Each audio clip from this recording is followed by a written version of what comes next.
am here. Holy cripes. Okay. Finally. Okay, so sorry, folks. This was a nightmare getting here. I do apologize significantly. Okay, so I've got to delete the other one while that is taking place so that this will be the only one. Oh my God, what a nightmare of events.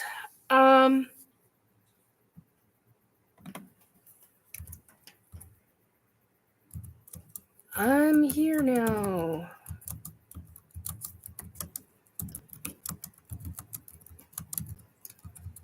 Can you hear and see me? Okay, so let's see if this is actually doing what it is supposed to be fricking doing. Yes, it is. All right.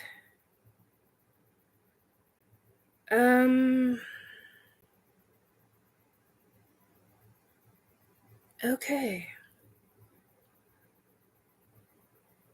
So let me actually share this out. My God. It's been quite the trial to get this up and running. I significantly apologize. Very, very much. Trying to get to everybody. Hopefully I can do this. Okay, if I've missed somebody, I do significantly apologize. Hey, Battle for Your Brain. Hi. This has been quite a night. I have been trying for 42 minutes to try to get on. Well, more than that, actually.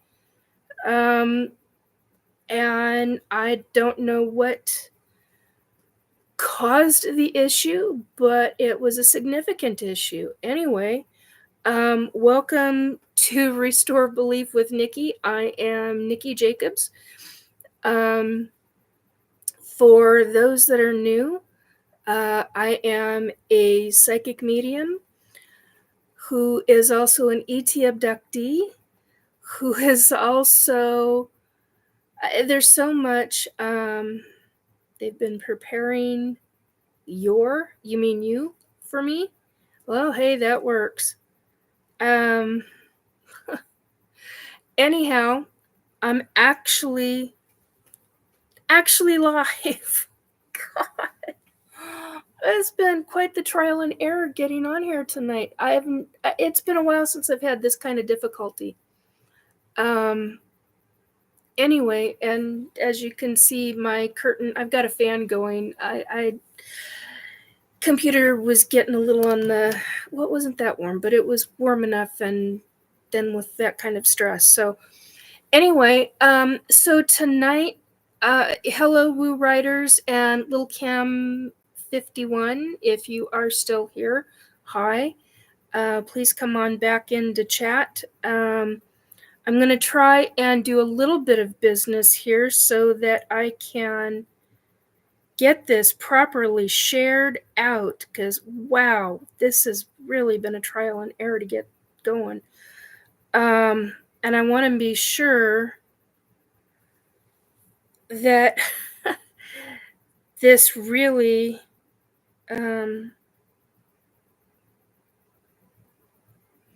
really, yes, still here. Awesome. Thank you. Really, I'm hitting wrong buttons. Really want to get this going. Anyway, so tonight, I know this has totally messed me up, so I do significantly apologize, because those that are here on a regular basis, this is not normal for me.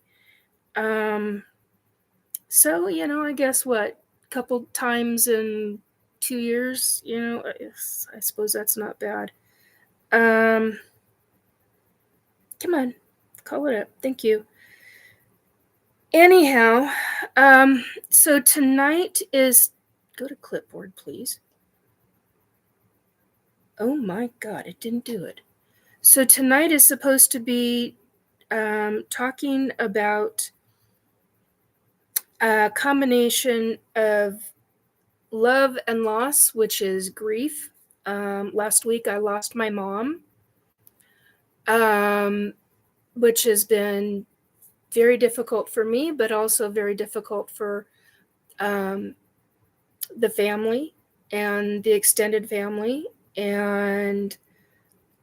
But this is also the hierarchies, about the hierarchies. This is also about ETs. And this is also about questions that have come up publicly to me in the last, well, essentially in the last week and a half, maybe. Hey, Amy. So this has been quite the trial and error tonight. Totally not what I expected, but here we are. So I apologize. I hate asking for another moment, but I really want to get this silly thing, and it's not even doing it now. So anyway, so that's what tonight is supposed to be talking about. Come on, you silly old device. Thank you. Okay. That's done. Now I feel like we can have a conversation. All right. I got everybody connected that was supposed to be connected, hopefully. All the different people. Gosh, what a crazy night.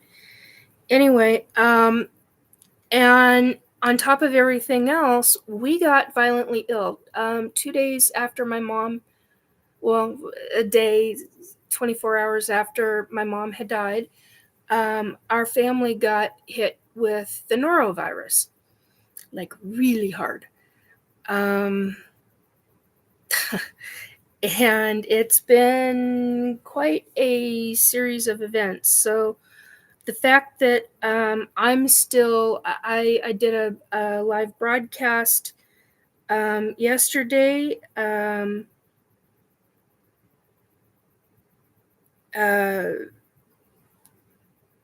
the S4 Paranormal Bunker.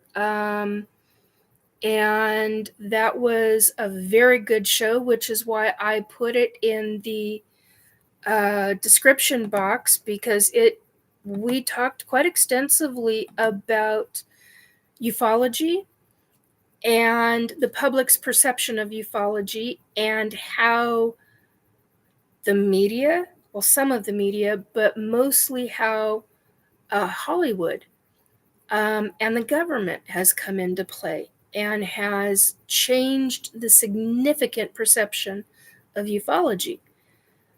So that has been what has taken place. And I do highly recommend the show, because so many things were discussed.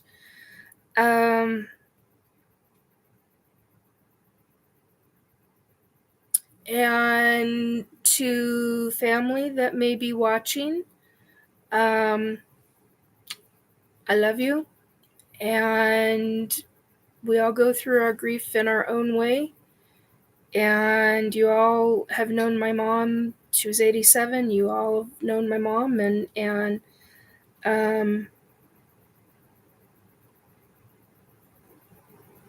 a lot of folks didn't know her in the last 10 years because of her health issues, shall we say. So,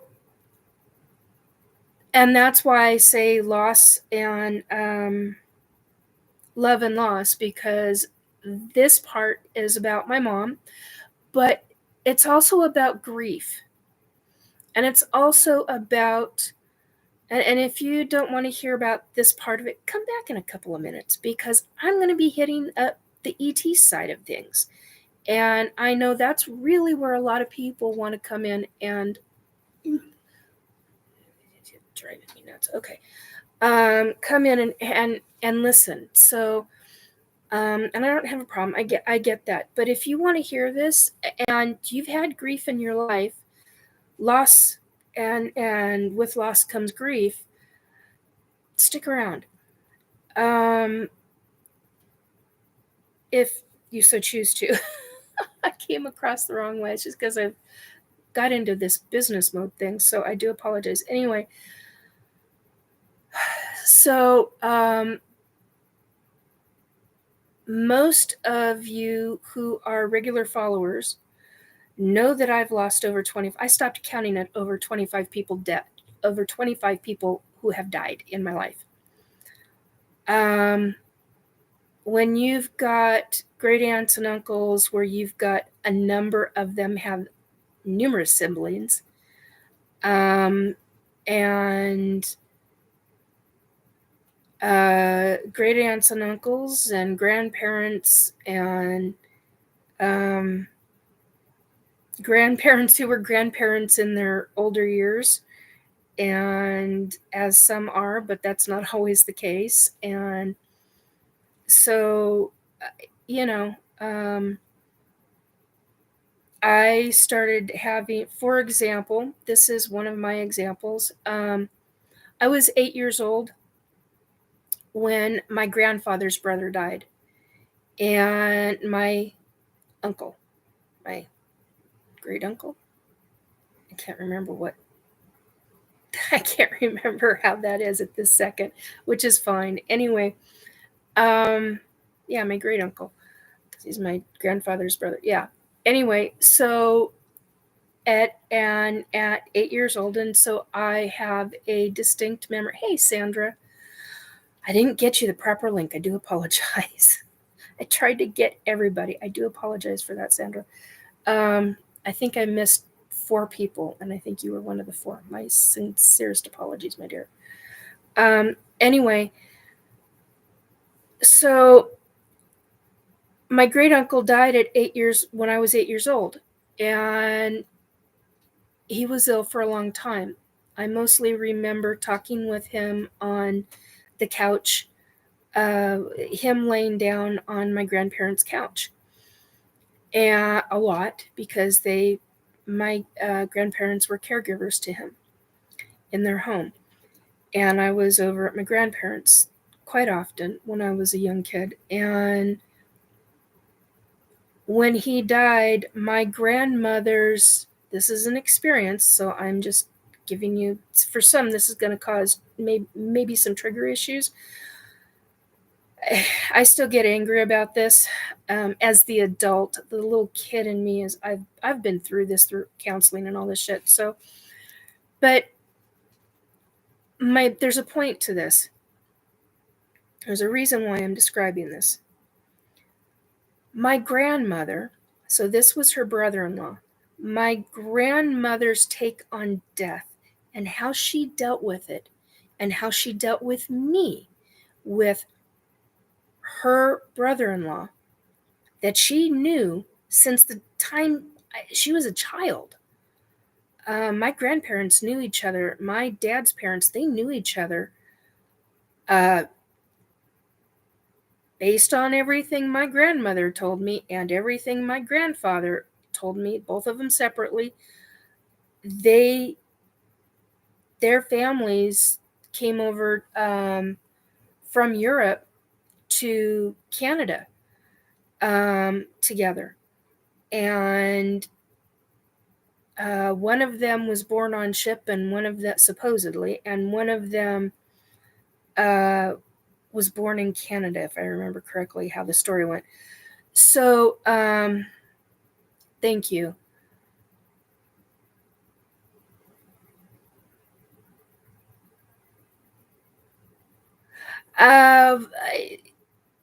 Remind me, Battle for Your Brain, remind me to come back to that, because I do want to have a conversation about that. That's actually one of those things that I do want to talk about tonight. Because that goes into the ETs, it goes into government things. So please, everybody, don't let me forget that. Those that are in chat tonight, please do not let me forget that, because I do want to get back to that. I'm glad you brought it up. Thank you. So my grandmother, how she dealt, so she knew this man since childhood. My grandmother, how she dealt with death. My grandfather was very different. How she dealt with death and how she dealt with me as an 8-year-old kid. They took me to the family, that side of my family took me to the funeral, right? So we're at the mortuary, and they've got a chapel. Couldn't think of the word. They've got a chapel. And yes! Thank you, rewriters. Oh, by the way, it was good to see you earlier today in a different chat. So hello, hon. Anyway, so my grandmother, how she dealt with this was to take me into the room where the casket was, because it was an open casket, 8 years old, not understanding any of this, not even understanding that I was a psychic and a medium as a child, because I could see spirits as a child. But by 8 years old, by 7 years old, because of an ET situation, and those that know this story know that I lost the ability, because of a terror fright as a child, to see spirits as they are physically there. I still see them, but I see them differently.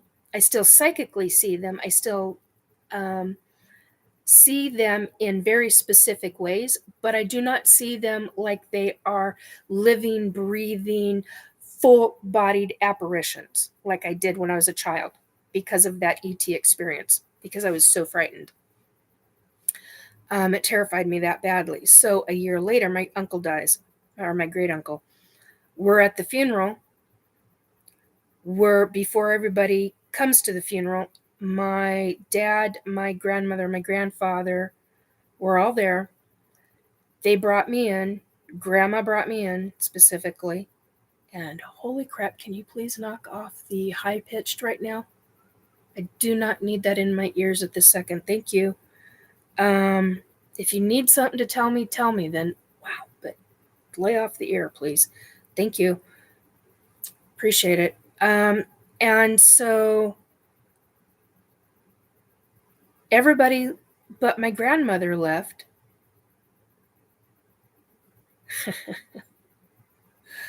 Okay, question is that you singing them country tunes? No. Everybody left but my grandmother and me, because I stayed back towards the doors. They were double sliding doors. And that's Zach Brown. Anyway, so they're having a chat with each other, with other folks in chat. Anyway, so grandma's there with me. She grabs my hand and essentially pulls me forward and pulls me up to the casket, because I didn't want to see. And I basically, how I remembered it, I wanted to remember him as he was. And he was laying down in the casket, which was how I knew him. I mean, I saw him sitting up and walking and stuff like that, but almost always I saw him laying down because he was ill. Grandma pulls me up to the casket, puts me right next to the casket, pulls me, she's in front, his head is here. Well, this is all reversed for you guys, but for me, his head is here at the casket. I'm here. My grandmother's here. She pulls me over in front of his head and says, you need to say your goodbyes. You need to say your goodbyes to your uncle. And she named him. She turns around and she walks away and then closes. I remember her closing the doors. And I'm staring and looking at a dead body. 8 years old. That was my first time seeing a dead body that I remember, that I consciously remember.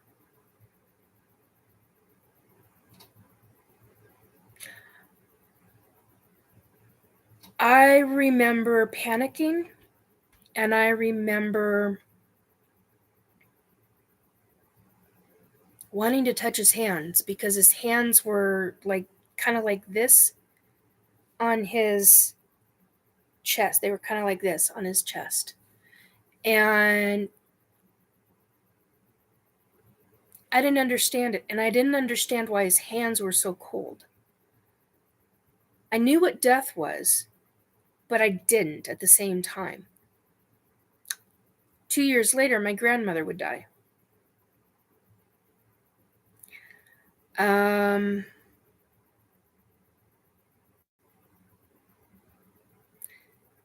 a year later. Year or two. No, it was 2 years. It was 2 years later. And so basically, yeah, because he died in 70. Anyway, it doesn't matter. The point is that was my very first experience. That was how my grandmother dealt with this.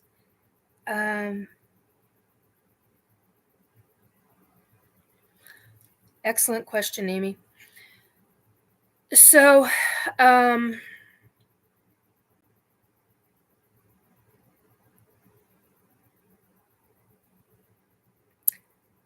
I want to read that. I don't want to read those two statements until I get to the subject matter. That's why I haven't read it, Amy, out loud. So I learned very differently because it was more real to me that my grandmother had died, because I was much, much closer to my grandmother than I was to my great uncle. That specific great uncle on that side of the family. And so I grieved from the time I was 10 years old all the way through a major portion of my adult life for my grandmother. And in the 1990s, and I didn't have any more deaths in my life until, I was very young.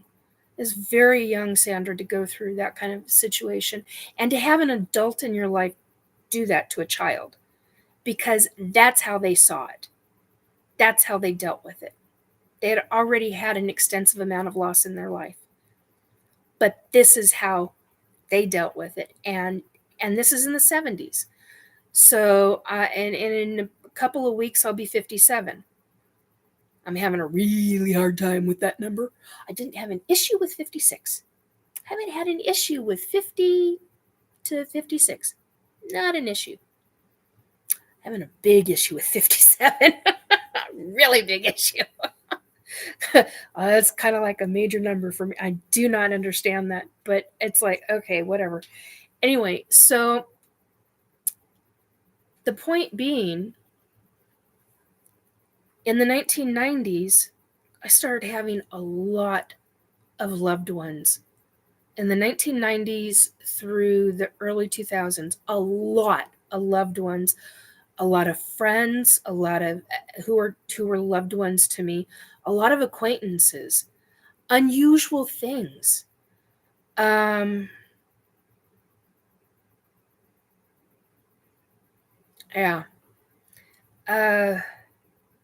It's just a number. It's just a number, says Robert. Anyway, my point is that everybody grieves differently. Our family had, in 5 months' time, we had 3 family members die in the early 1990s.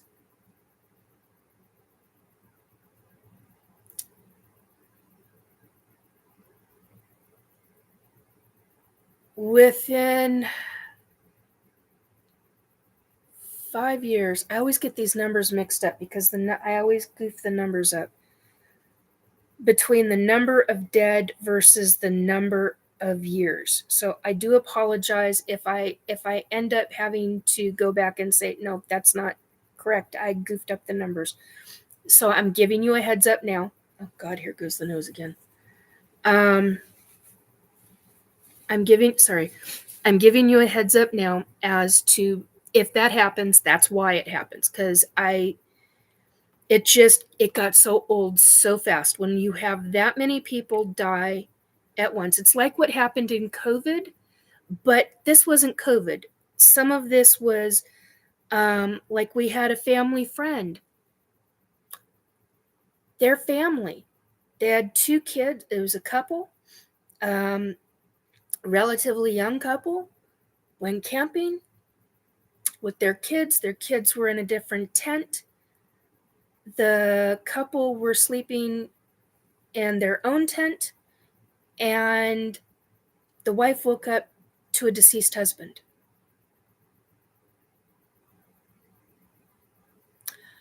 Health issue nobody knew about. Okay?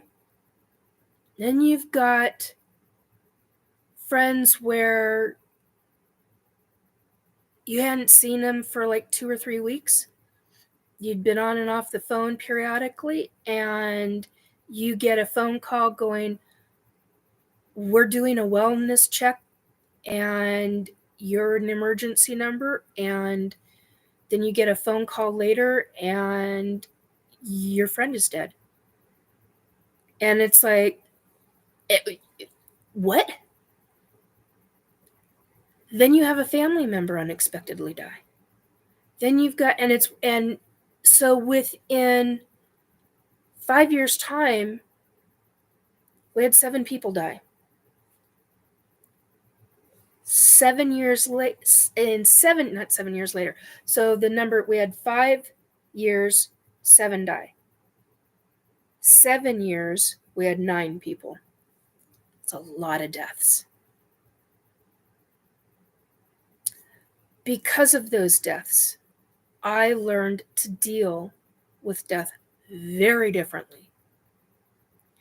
So when my mother passed, and that's the other thing, and then when my dad had died, he was around me all the time in the 1990s. He was the one who, and because he lived in California, he in Southern California, he was the one who was over my shoulder when I was washing, not in the bathroom when I was going to the bathroom, but when I was washing my hands, he'd be going, Nikki, soap them, wet them, soap them, rinse. And you shut everything off in the between times. Because he was from because he lived in Southern California for so many years. So I was going through different psychic things, seeing different psychic prediction events, major psychic events that are in the process of actually taking place now. Such as with Yellowstone. I've predicted that since the 1990s. Nobody has believed me. Don't give 2 shits, but it's going to take place. As are a number of other mountains through the Oregon into the Cascades. So, but that's a totally different matter. So I've had that kind of stuff at the same time that I've had mediumship stuff where you've got a ghost in your house. You're dealing with. So I had family coming and going all the time. Deceased loved ones coming and going all the time. So I learned very quickly as an adult, because as a teenager, I didn't pay attention enough. I mean, yeah, I knew they were around, and I knew I was never alone. I had a very serious situation at one time And I'm not going to describe it here right now. I think I've publicly described it before. Ugh. Okay, breeze is starting to bug me now. It's hitting the hair and it's doing the things with the touching the face and it's tickling and making my skin itch.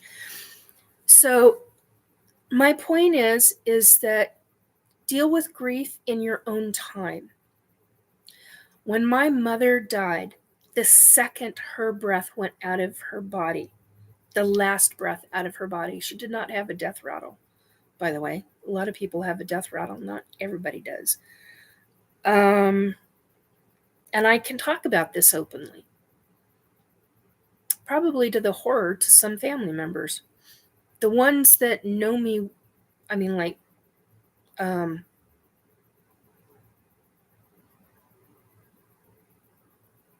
well, there's many that know me, and then there's many that know how I've changed in their eyes in comparison to how I was when I was a kid. So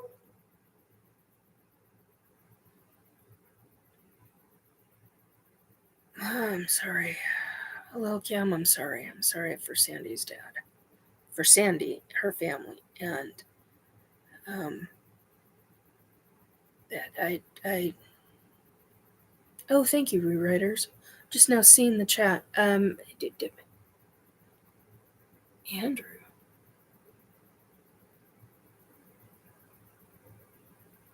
My friend's brother passed the other day unexpectedly. He was 42, I believe. He had like a cold for a few days, then stayed home from work and went to sleep and never woke up. Very, very sad.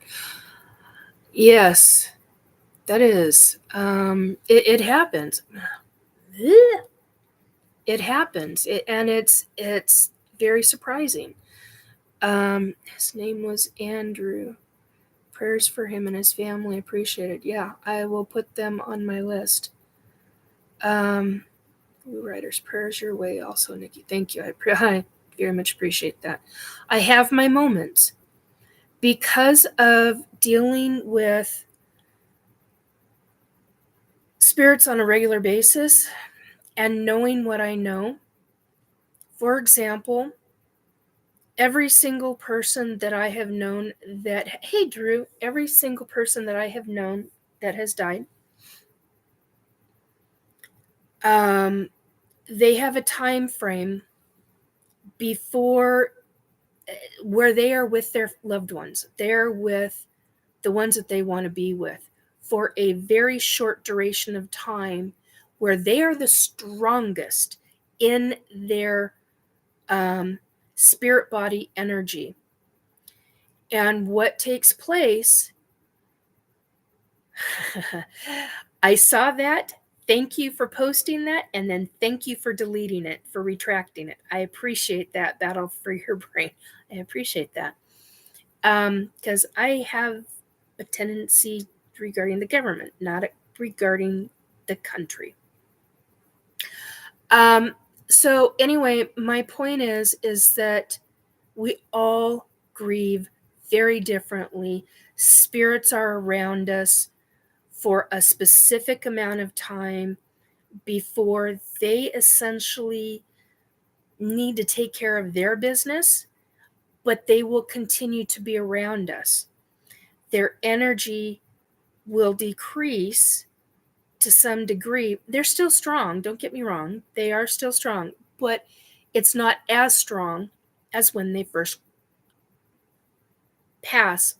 let go of their soul cord from their body. Now, I've got very specific memories. My mother,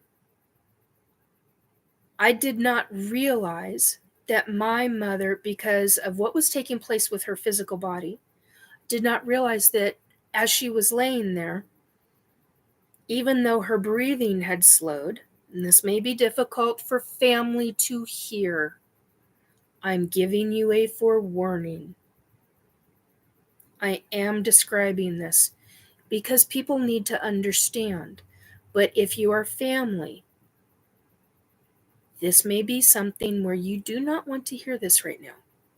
Okay, now I just hit emotion because I literally just saw a family member coming to watch this late. Oh my God.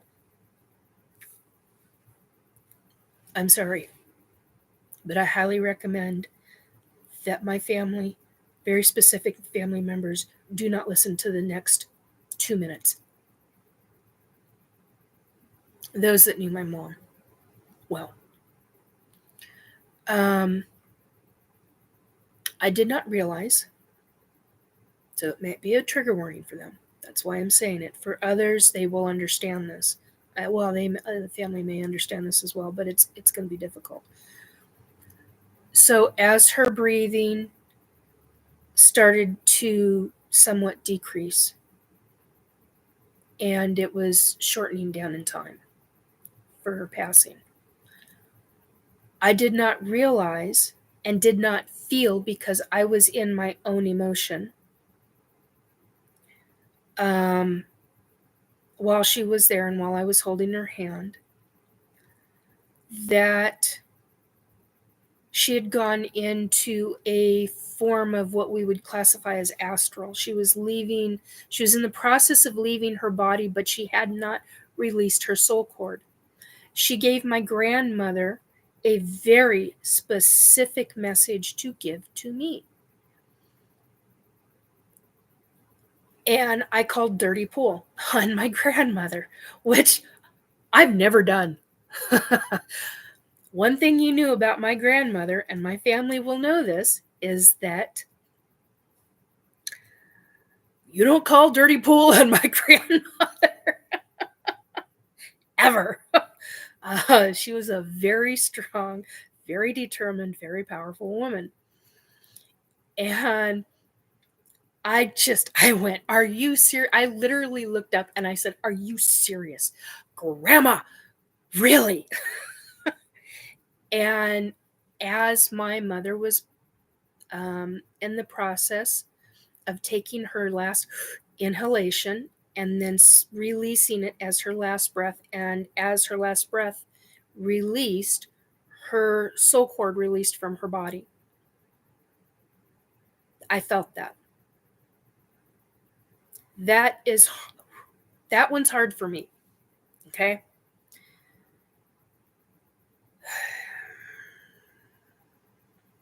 At the same time, a song had to be played. So as my mother is releasing her body, one of our songs played on my device. Now, this is something that I had done because I was given different information, and I was looking it up and watching my mom and trying to find this in the right time. And I kid you not, my device, I've got an old device, it's delayed because it is an old device. It hit at the exact moment my mother released her soul cord from her body. It started playing at that exact second. And that is how I knew exactly what time she passed.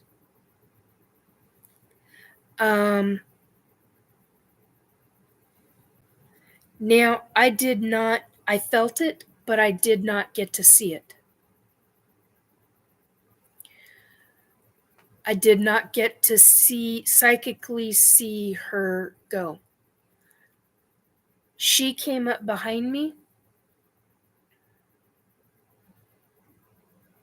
I had a family member on my right who was hugging me, and I felt my mom on my left surround my entire back. From my low back, she had walked up behind the chair I was sitting in, walked right up against me. So from I'm going to be graphic, from the bottom of my butt to the top of my head, from right about here on each arm, I was surrounded in my mother. I could smell her. I could feel her. I could hear her in some fashion. It wasn't a full mediumship type of situation yet, but and that was my experience with my mother crossing, with my mother passing, releasing from her body. Now,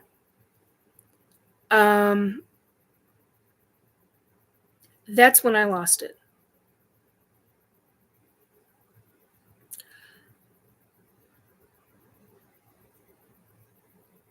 That was when I had the hard time. Do I cry often? No. But I do cry in my own time. I do grieve differently. The other thing is that I've also learned that there are certain homeopathic products that help me during grief. And I learned that in the 1990s because of some very wonderful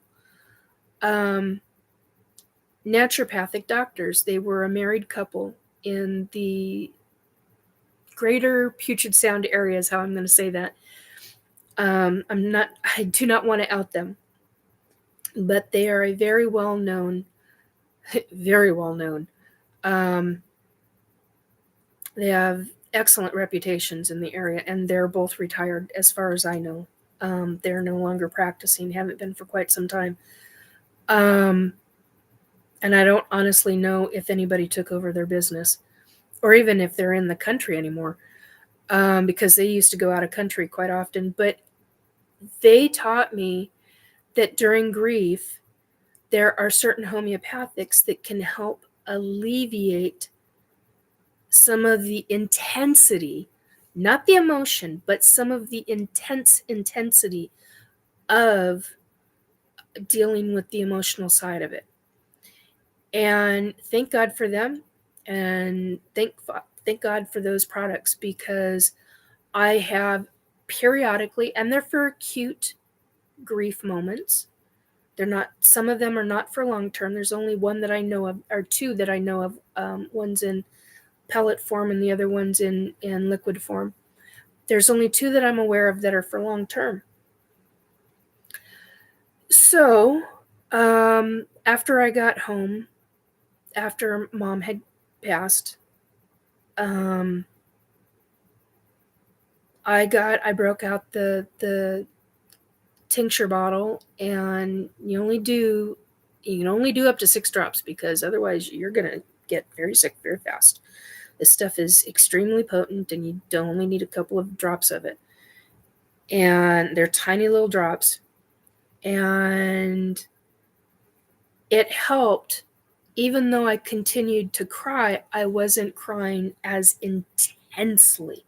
It wasn't overpowering me. I was still able to grieve that during those moments. And I appreciate that.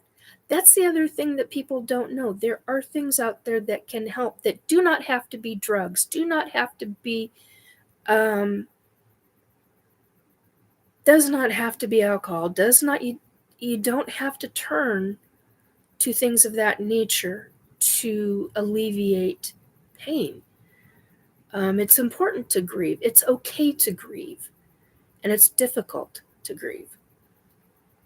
That's the other thing that I learned with so many deaths in the 1990s to the early especially the 1990s. It started to slow down in about 1999.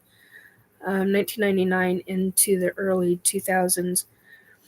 I had 2 grandparents who died a year apart from each other, almost exactly a year apart from each other. That was a whole nother subject. My mom's father and stepmother. God, I don't know why I said mother. Anyway, so I want you to understand, it is okay. Grief takes its time. I still grieve my great uncles, my great aunts. Well, I don't grieve one of my great aunts. She and I didn't get along. Let's just put it that way. I don't think we'll ever get along, even while she's on the other side. That's kind of beside the point. But the rest of my family, I love very much. Very, very much. And I have precious, treasured memory. Okay. Precious, treasured memories of a lot of my great aunts and uncles, because they and my grandparents are the ones who helped raise me, being an only kid. And so, see, now I'm getting emotional, and that is because of the recent grief. And it's okay. It's okay to go through that. Accepting is very difficult. Accepting the fact that you're grieving is very difficult. I got told, okay, so Amy is asking, was her guardian angel there and or even Azazel? Azazel.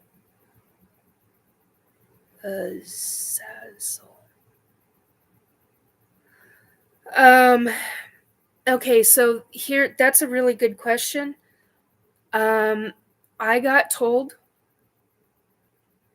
exactly who was there when my mom passed. I know what family members, my grandmother made, both my grandmother and another spirit guide. I was trying to figure out how to say that. Yes, the one that is known as the Grim Reaper. No, Grim Reaper was not there. Thank you, Paramarv. Matter of fact, I know the Grim Reaper. I've met him face to face. He's been in my home a number of times. He hasn't been here, but he was a number of times at the other apartment that I lived in. And actually, he's a hierarchy. Woo Riders. I do not know him by his regular name. I know him as Death. And that's what I call him.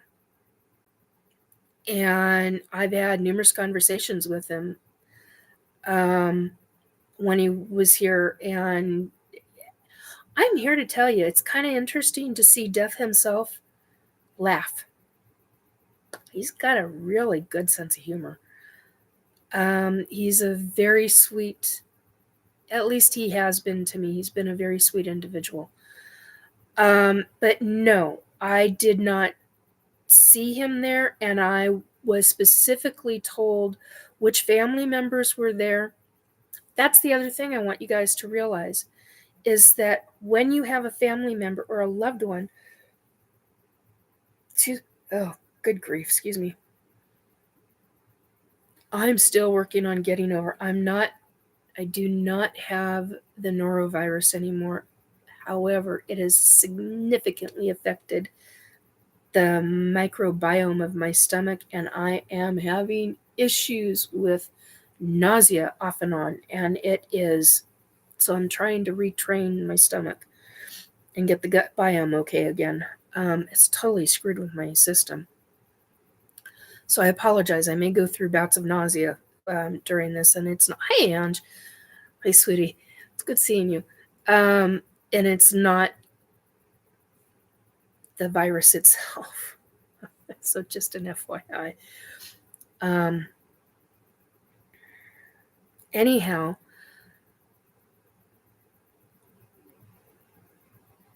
when you have loved ones die,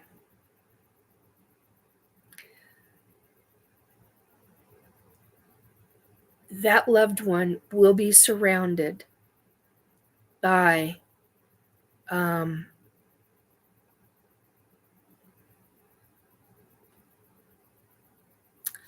their family members, your family members, and anybody else that is in the room that needs their own specific family member. So we had how do I say this without it coming across as cross or nasty, or I don't know how else to say this, so I'm just going to be blunt. We had 2 family members there who I consider family. They are family, have been long time, but they're not biological. I'm going to tell you, they had their own support system from the other side. Hey, Black Dragon, good to see you. They had their own support system, their own spirit guide, their own biological family members there to support them during their grief as they were watching my biological mother die or cross or release, however you want to call it. I call it, well, it is death and dying, but it's because that's how it's known, but I consider it releasing the soul cord from her body. So you will have every person in that room that is with the person who is dying. You will have somebody there for you individually, or a few people there for you individually. That room was packed. My mom had family there. She had biological family. She had friends there. She had spirit guides there. Sorry, I just found out something else. I just got shown something psychically, and I need to breathe because I'm going to start crying because I didn't know what I was just told. And I'm not ready to repeat that yet. Hang on one second. Did not know that.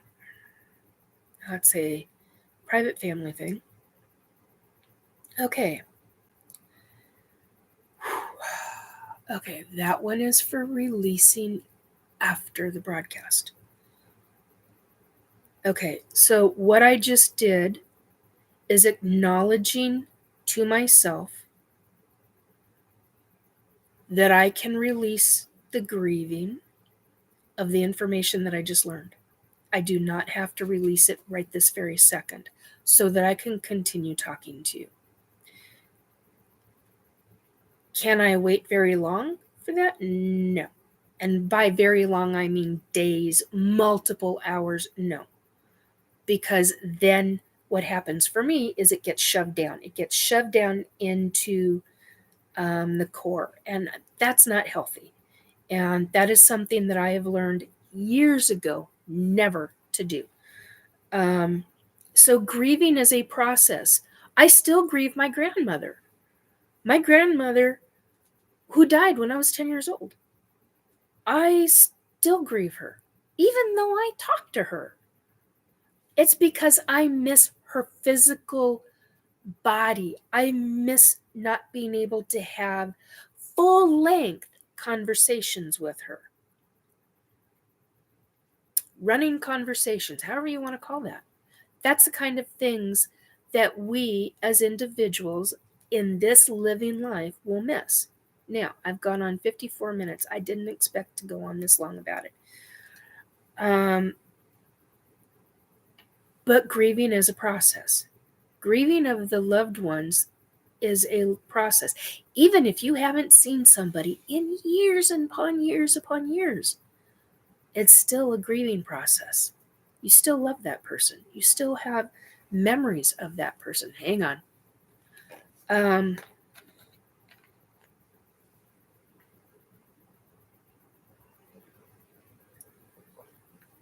Reincarnation is real. We're writers. my family members, certain ones of them have chosen not to go into, have chosen not to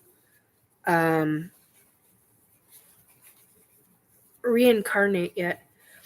And the other thing is that Woo writers, when family dies, when a loved one dies, and they do reincarnate, as I understand it, there is some kind of, I don't know how else to explain this. It's not a clone of the spirit of that person, but there's some kind of residual energy that communicates. Thank you, Ange. Fractal of the spirit. I've never been able to fully describe it, but there is a, as I understand it, there's some kind of energy. It's not even an energy, I was going to call it an energy signature. It's not an energy signature, but it is a part of the spirit of that soul that can communicate and provide information to their loved ones that they are still wanting to be somehow connected to. And the other side knows how to do that. Do I understand that? Hell no. Pardon me, but hell no. I do not understand that. Neither do I understand why some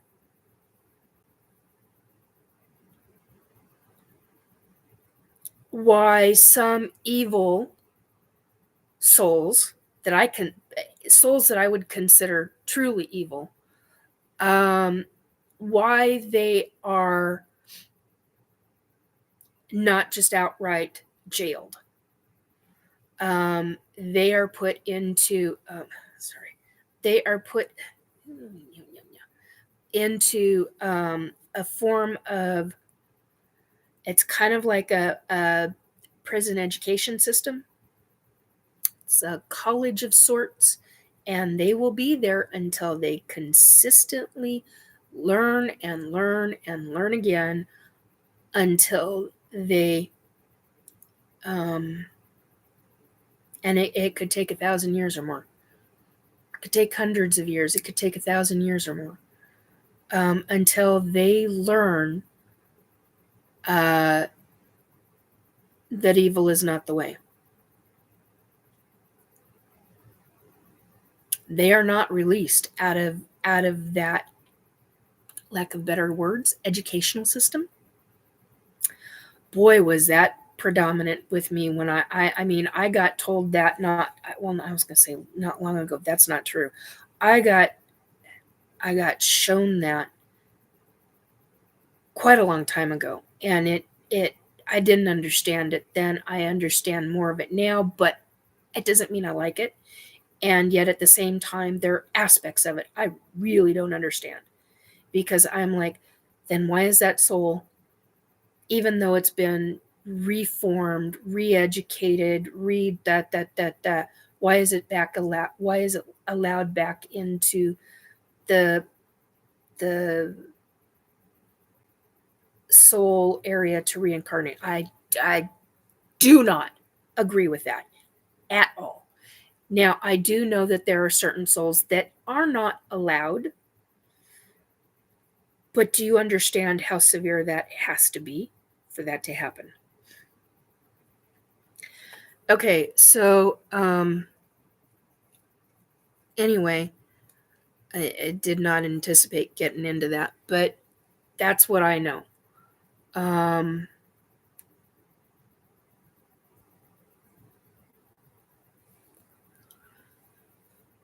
Okay. I want to go back up to what Amy and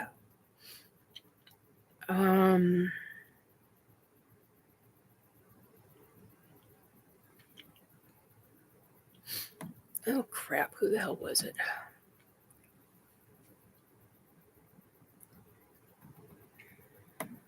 Almost there. I think. Did I pass it? Shit. Okay, so Battle for Your Brain. Battle for Your Brain had said, Nikki, so sorry about your mother. Do you know you've been implanted with brain-computer interface technology that has the ability to modulate your speech, thoughts, emotions, and memories?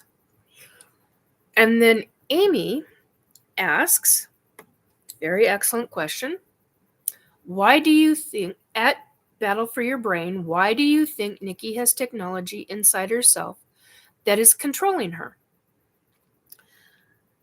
So, here is some information regarding that.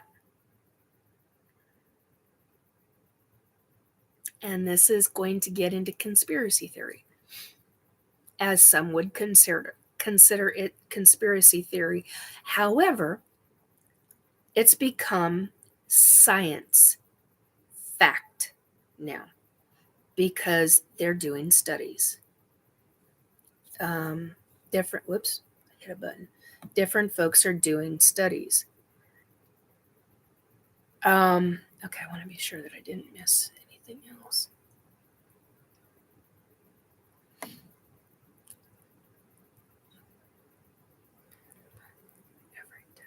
Oh, Sandra, I'm sorry. Just read that.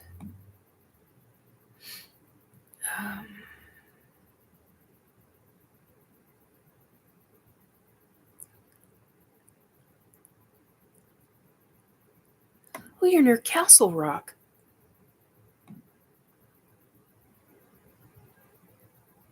Good God, I didn't know. Wow, I know Castle Rock. 22 collision pilot. I haven't paid attention to the news. I've been trying to kind of survive the day so that I could do tonight. Because my energy has been really wonky with still trying to recover from this. Oh God, what an awful thing. I am so sorry, Drew.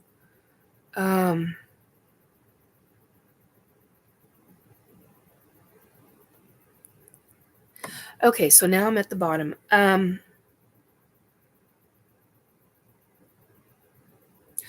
Yeah, I think he is, Amy. I'm not going to read that one out loud. But if you are in chat or if you are able to see chat, Amy has asked a question regarding World War II and somebody being quarantined. And I would imagine, I have not looked into it because anytime I start, I get, how do I say this? Very angry is the only politest way I can classify that. Very angry, very fast. So, yeah, and I've got to be very careful with my energy, Robert. As you know, I mean, and we talked about that last night after the show. So,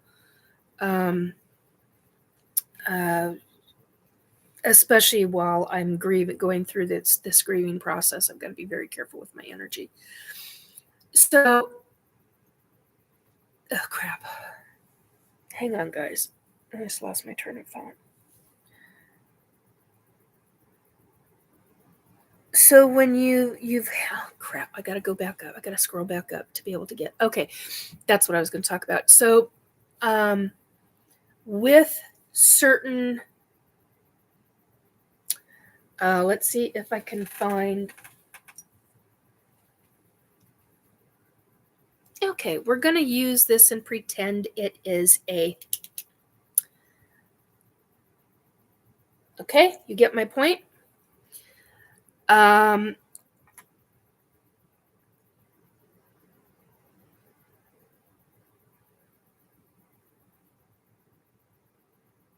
Oh yeah, I would know if it were, and it's not. So the issue with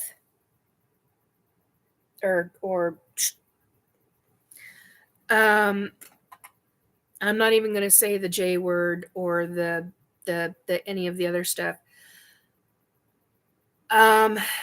They've already determined that the aluminum and the other things that are in it are creating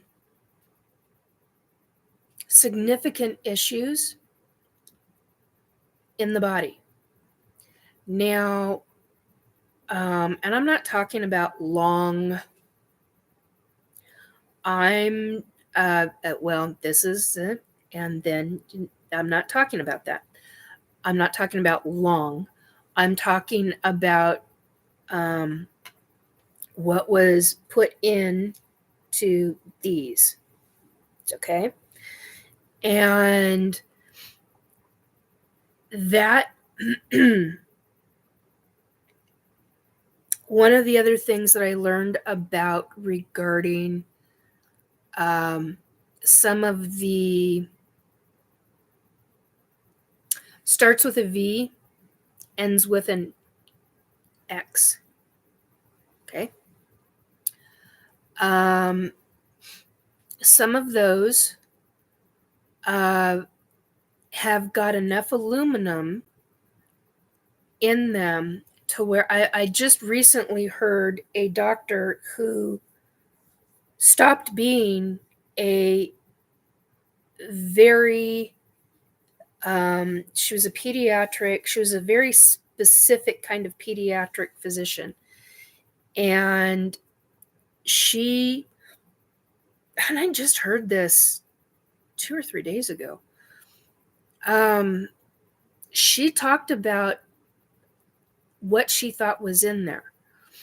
She had never read the pamphlets that come in the box.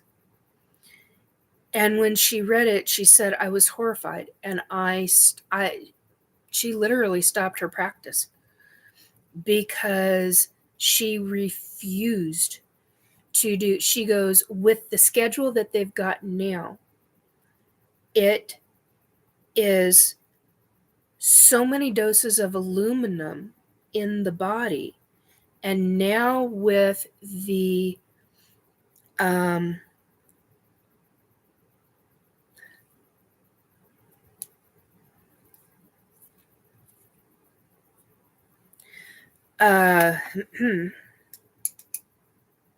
that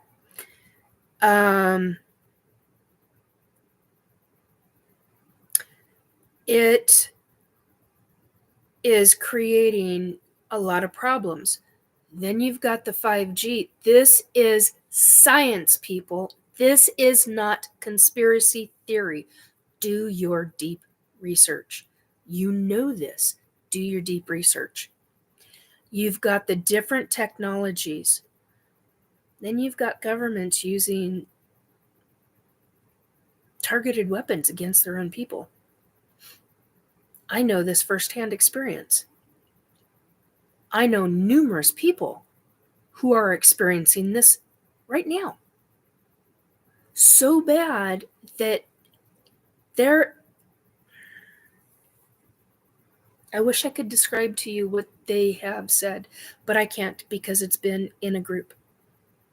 And I will not break that confidence. That's their information. But I am here to tell you it is some very scary shit. Now, did I have the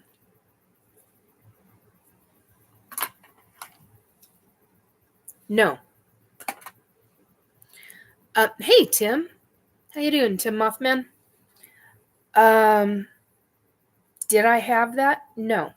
Do I have family that had to have it in order to work? Yes. Were they happy about it? Absolutely frickin' not.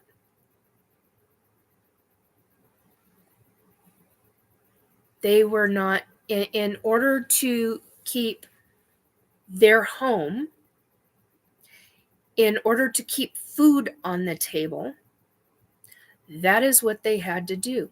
And in order to keep their health insurance and to support their families. Do I take great issue with that? Yes, I do. A lot of people do. I'm not the only one. Not by any stretch of the imagination. So, in answer to his question, I don't remember what is your handle, dear? Something for your brain. I don't remember what it's called, but the title is something for your brain. So anyway, that's his handle. So battle for your brain. Thank you, Robert. So in answer to that question, that's the tech. That's part of the tech that he's talking about. And in part of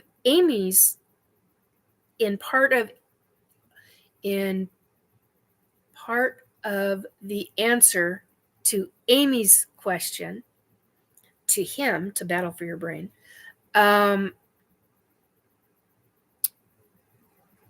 answer is in those issues. The other part of that is that when you have all of that working together, and there is voice to skull technology. It is so finite now that I know people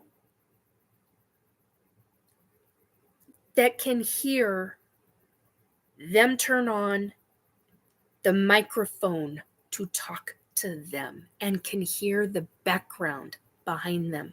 It's like almost like a radio transmission. Okay? This is no joke, people. This stuff is happening.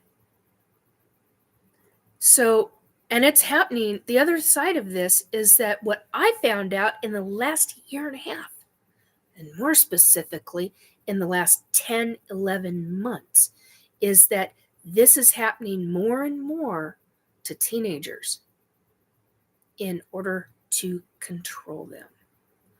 I can't even begin to tell you how pissed off I was over that. I've been horrified. And they are not schizophrenic.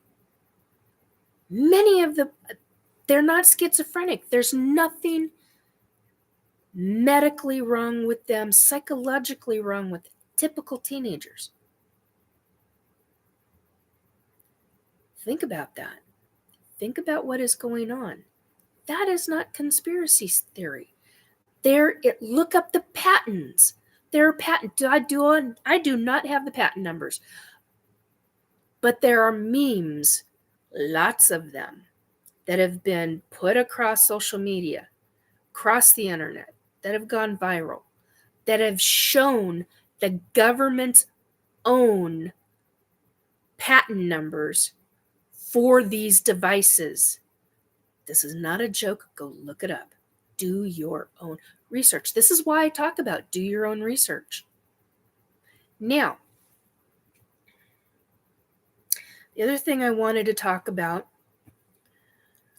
well, there's a couple of things that I wanted to talk about. So ETs I wanted to talk about, but I'm not done regarding death, dying, love, loss, hierarchies, and how they interplay during this time frame. Black Dragon, I've been down a lot of rabbit holes. Yeah, I think a lot of us have. And because of the internet, we've been able to. In the 1990s, we couldn't. Early to mid 1990s, we couldn't. The dial-up was, oh my God, the dial-up was insane. Absolutely insane. Slow. Put. God. And now it's like that. All right. So the hierarchies. I'm going to tell you something. When I got sick over the weekend and violently vomiting a lot in 6 hours' time, and other family members went through it for 12 hours.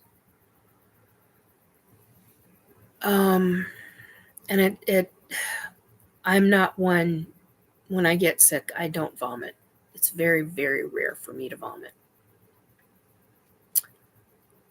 During my rounds of episodes, my mom was with me, reminding me over and over and over again that she was there with me, that I was never alone. That's the other thing I want you all to understand. When you are sick, when you are ill in any kind of way, shape, or form, you will have loved ones with you, side by side, whether they are a hand on the back, a hand on the shoulder, trying to give you a hug while you're going through whatever, or just standing there being with you, trying to let you know, I'm there for you. I'm here. You're going to be okay. Please know you're not alone. That was the one thing my mom wanted to be sure of. I'm in the bathroom puking up my guts, and she's giving me different little messages. And I can't begin to tell you. There were times I cried. I just cried. And it wasn't because I was throwing up. I mean, granted, that was... Ugh. But the fact that she stayed with me, the fact that a friend called in a hierarchy, an archangel. My mom actually said, you have an archangel here. Vomit, vomit, vomit. And the next thing I'm wiping the mouth, I'm going, who? And she said a name. I didn't recognize the name. And she corrected herself and she said the correct name. And I almost instantly started crying. I cut myself off because I was about to start going through another round of vomiting. And I almost started crying simply because of the fact that this archangel was there. And I honestly believe it was because of him that that was the last round of vomiting I had. But I also found out that that archangel was sent by a dear friend of mine. Because the friend had checked in on me and came across one of the earlier sessions when I was in the bathroom, blah, and she immediately went home and said, hey, it's called out to him. You got to go to Nikki. She is not okay. Go be with her. And this archangel was. And I think that's the reason why I had 6 hours and not 12 hours or longer of that kind of stuff. It was awful. That was awful. Ugh. That virus, ugh, wicked. Anyway, so just know that when you are ill, and that's the other thing, you can call out, whoops, hello. That's the other thing. You can call out to ask for help. To say, I need help. Can somebody get family member, an angel, somebody to help you? I mean, if you are by yourself. Now, household-wise, I wasn't by myself. This was the middle of the night, if I remember correctly. Things were a little rummy back then, so, But, yeah, it was the middle of the night. Oh, God. So I was by myself in the bathroom, and nobody was awake at the time. But just know that you can call out and reach out to them. And ask for help. And whether you feel them or not. I had an experience only once in my life where I actually felt alone.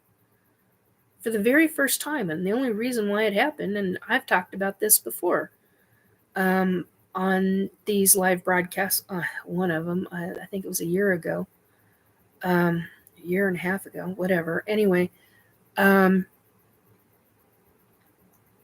where because I went to protect myself, I used a specific kind of energy and pushed all the spirits away. It was silent for 2.5 days. It's the very first time in my entire lifetime where I wasn't hearing spirit voices, and I wasn't hearing people talking to me, and I wasn't hearing, oh, it was bigger than that. I'm not using those words, Robert. But yeah, I mean, it was really freaking significant, because I didn't know my own strength. I now know my own strength, and I'm extremely careful with my energy when I have to be. Now I've got it under control, and I know how to deal with it. It was very scary at the beginning, though. I now understand when I was growing up why I used to say I was afraid of my own abilities. I was afraid of my own energy. I used to say that all the time.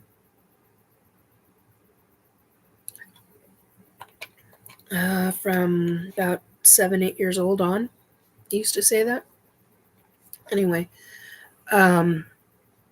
anyhow, so just know you can call out to people that are on the other side, your loved ones that are on the other side, and you can have help. Remember, spirits can flick your lights. They can flick them, like flick them on, off, on, off, on, off. Quite often I have spirits that do that, and there's only one human that I know in astral that can do it. Actually, I think there's two, but I've never asked him, but I know somebody else that can.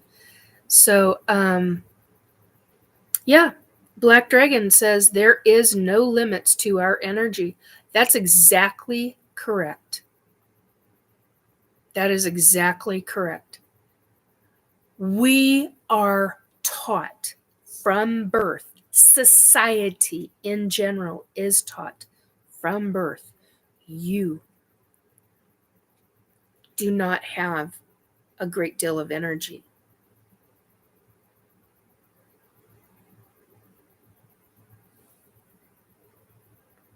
Yeah. Robert just said there was a psychic reader I went to see as a teenager, and she saw the power I had at that point. He goes on to say, we are a nuclear powerhouse inside, untapped. And he's correct. And that's the other side of what is taking place, is that we as humans have this untapped power. We have this untapped power from birth. And from birth, society and governments deliberately try to decrease our frequency, because it is a frequency. That energy has a frequency signature. It is a frequency, but the frequency has a signature. And that frequency, that energy, is incredibly powerful. And if we go from the core, I call it the core, I don't know what else to call it. It's basically, it's from your soul. You can do anything. You can heal yourself. Okay? People have talked about this in the last 30,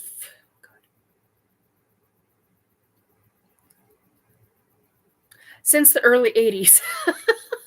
40 some years. God. Oh my God. 40 some years. So, the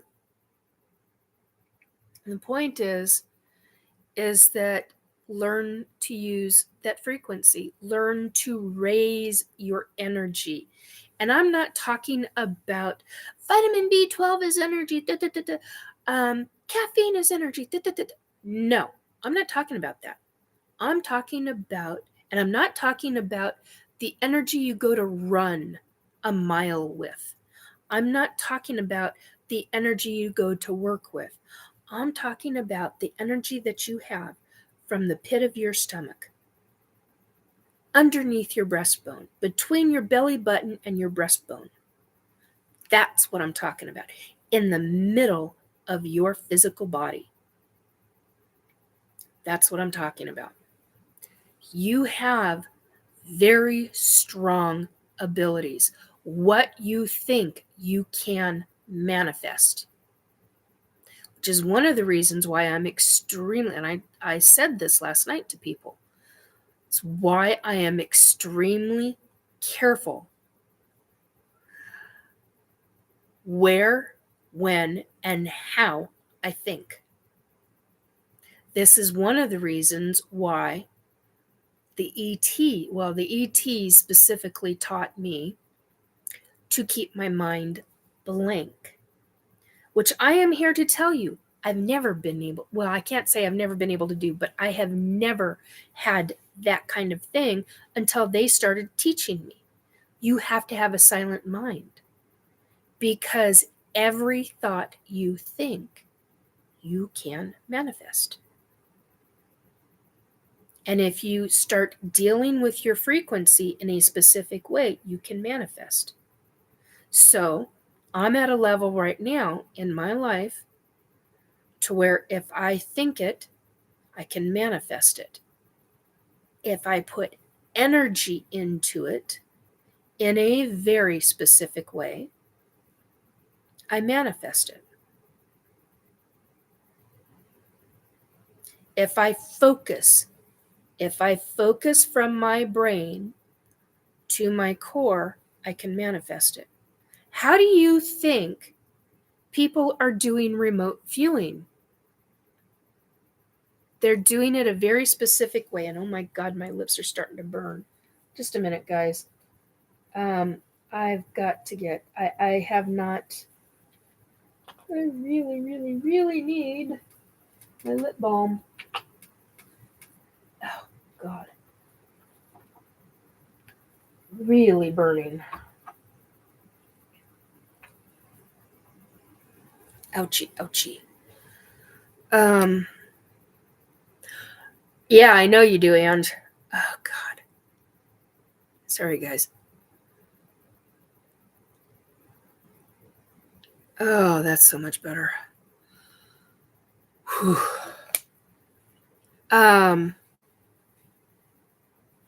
Yes, there are. Black Dragon said there are many different types of remote viewing. Amy says, this is gold. I've never heard this explained before. It's out there. It is out there. It is discussed openly, but you have to find the right sources for it. And there are many people who have preached it. There are many people who,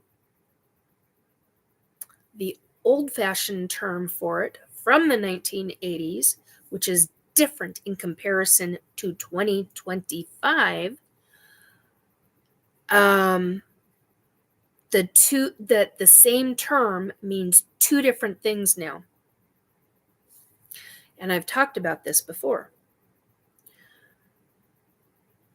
The term channel, the true terminology of channeling, is when a human allows a spirit to reside in their body and speak through the body. So you've got people like Jay-Z Knight. You've got who has dealt with Ramtha. You've got people like, oh God, now I've just lost his name. God, there's a gentleman who is doing it now who channels an ET, and I cannot remember. I for whatever reason, I'm not remembering his name. And he is hitting in the last 10 years. Yes, Bashar. Thank you. He calls it downloads. That is not downloads. It's actually channeling. It's very specific. Ouch.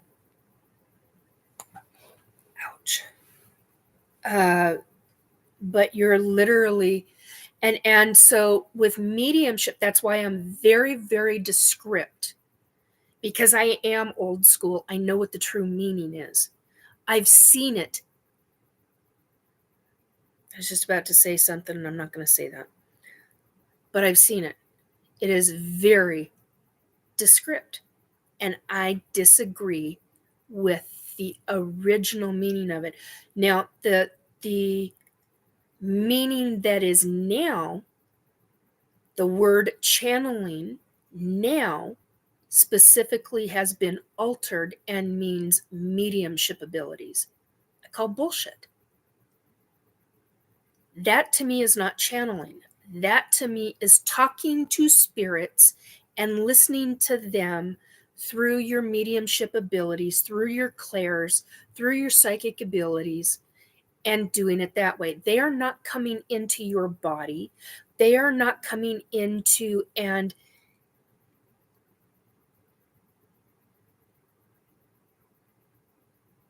going into your physical being present in two souls in one body. That's a major no-no. That is a major no-no. There's a big difference.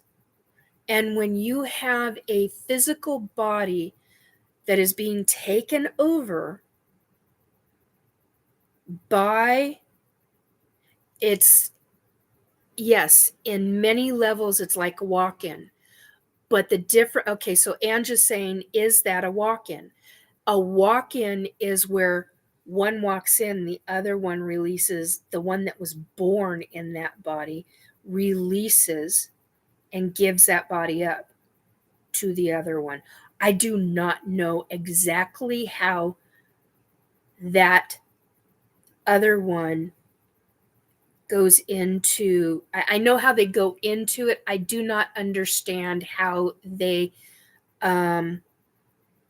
attach their soul cord into that body as a walk-in and implants that soul cord into that physical body, and then that other soul releases their soul cord, so that then you've got the walk-in. So it's really convoluted to me, but I do know. I can't say what I was going to say. I do know a couple of people in my life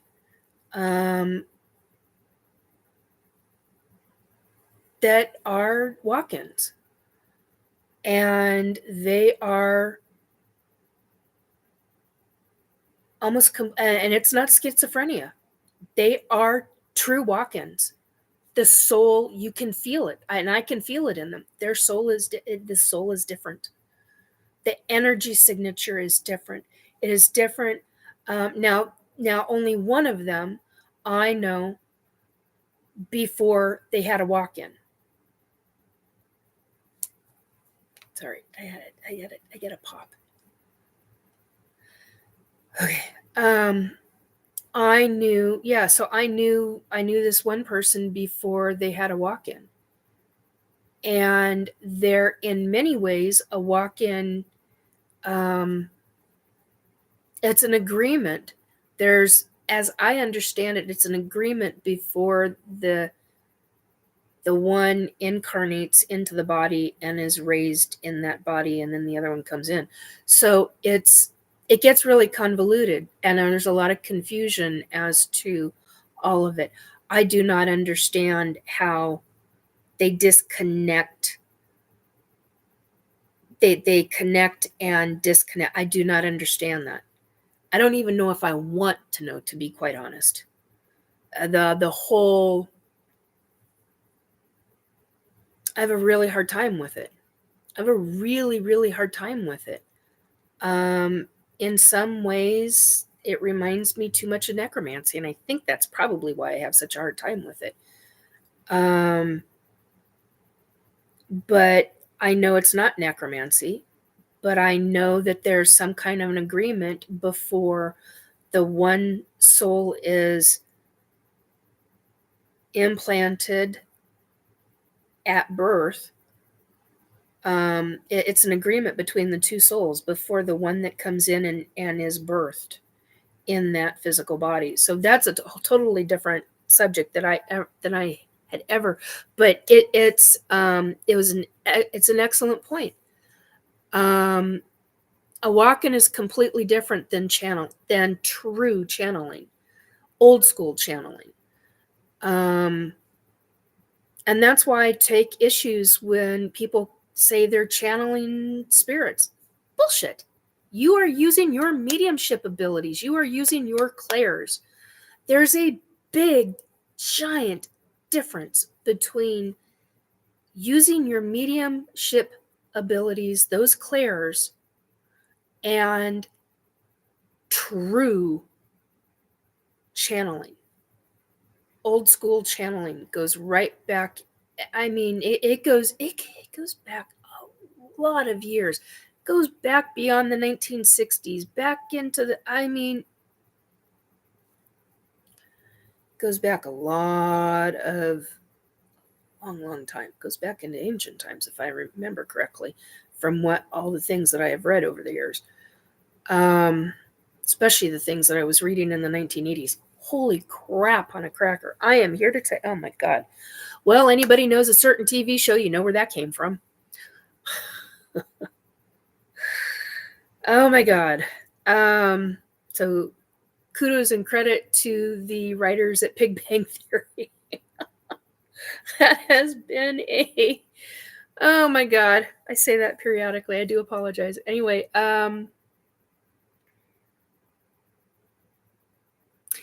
Robert, if they don't have an appointment, then yes, it's a walk-in. There we go. Robert, eviction notice for the resident. Yeah. Okay. Amy, I've missed some of yours. I want to get out there. I want to be sure that I read all of those out loud. Okay. Okay. So Ange says fear. Okay. Amy, this is gold. I've never heard this explained before. Ange, fear, Black Dragon, there are many different types of remote viewing. Ange, fear can interfere with your manifestation abilities. Yes, it can. Big time. Big time. Robert, I shut down the fear factor a number of years ago. Yeah, you have to. It is hard to do. It is really hard to do. Amy, it's out there, but you have it down to where the rubber meets the road. Yeah. Lil Kim, 1111. Oh, thank you. Didn't realize that, so I'm glad you put that in there, Lil Kim. Ange, is knowledge from another source, I call it download. Source, I call it downloads. Bashir. Yes, Bashir. Okay. Amy, they use too many woo terms or misunderstand it, and it was impossible to tell who was right. Oh, God, yes, I totally agree with that, Amy. Robert, directing. Ange, is that a walk-in? Robert, if they don't have, and okay, hang on a minute. I had to get back up here. There we go. If they don't have an appointment, then yes, it's a walk-in. Eviction notice for the resident. He's walking here. Yeah. Amy, why not just call it a transfer of soul to incarnate body? Walk-in doesn't really describe it. I agree. Walk-in doesn't describe it at all. I mean, it does, but not to my satisfaction. Let's put it that way. And apparently, Amy and I are in agreement on this. transfer of soul to incarnate body. It's yeah,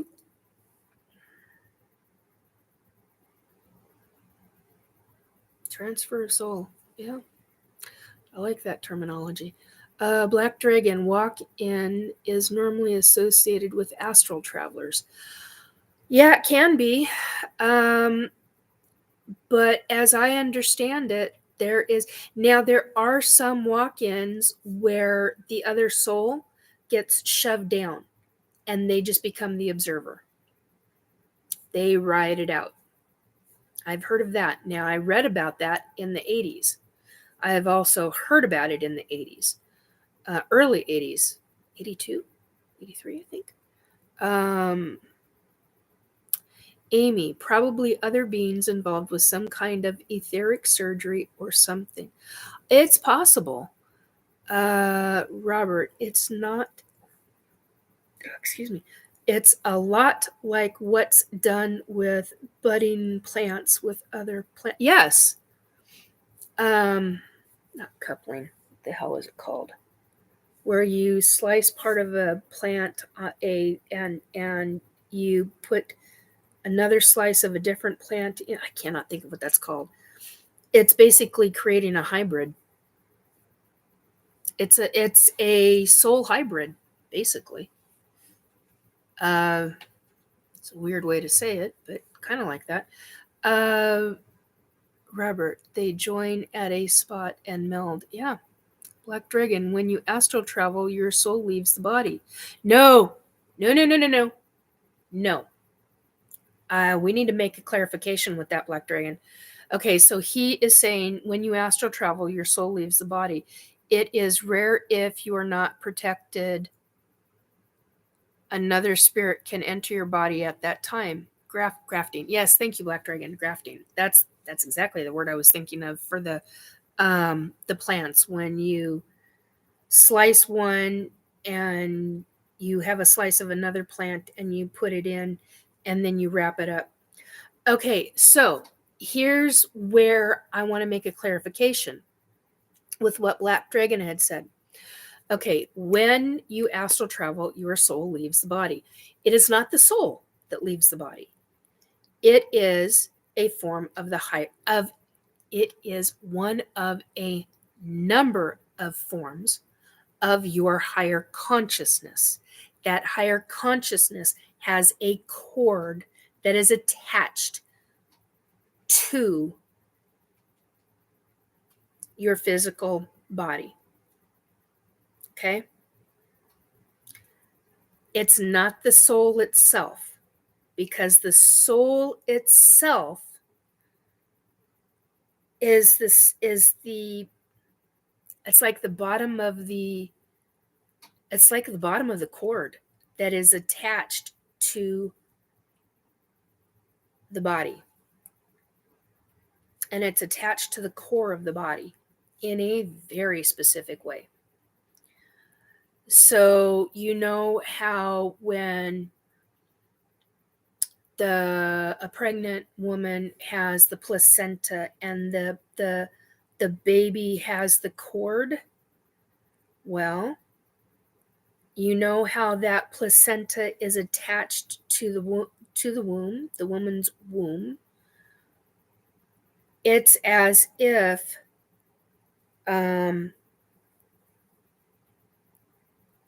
that is the cord that is up inside the body. I do not know how else to explain that, but hopefully that will make sense to you.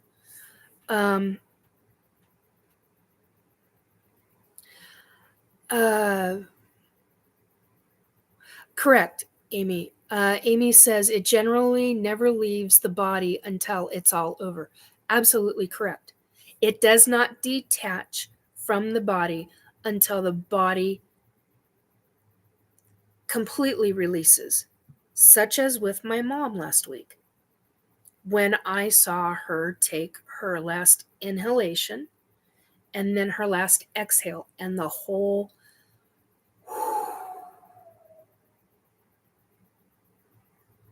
and then she was just her soul was no longer there, because her soul her body gave up.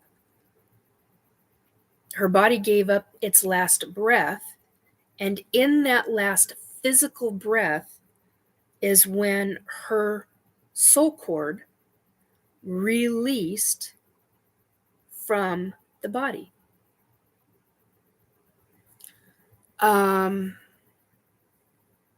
So that's very correct, Amy. Black Dragon, the higher energy of ourselves that goes out is what I call spirit walking. Yeah, I mean, that's spirit walking is, excuse me, sorry. Woo, sorry. Is the higher consciousness. Spirit walking is another way of astral traveling. Amy, our breaths, I have heard that it's known exactly, let's see if I'm reading this right. On breaths, I have heard that it's known exactly how many breaths someone will take during their life before they even incarnate. Yeah, that's possible. Because of the fact that every aspect of before you incarnate, every single millisecond is basically, it's anticipated. Now, soul contracts, that's a different ballgame. I mean, you're going to have gaps in different things because you want to be sure that this is taken care of and that's taken care of, and you want to get to this stage, but which road are you going to take to get to that stage? Or are you going to bypass that stage altogether because that's something that during your lifetime you end up choosing that you don't want to go that route after all? So there are many different ways to go about that. Oh God, see, now I'm starting to itch. Which is because I had a little piece of bread. But hello, I needed to have something because my blood sugar was dropping a bit. So hopefully that will answer, and I haven't even hit the ET stuff yet. Hopefully that will answer some of this stuff. I have to have a little bit more.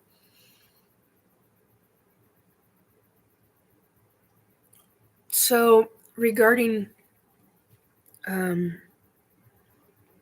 I think I got everything that I wanted to say regarding the grieving process, the soul, the other side.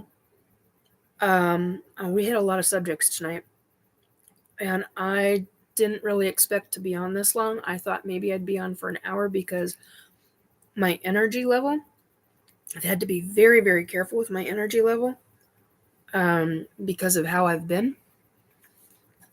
And I'm still healing. And I'm still working on healing. So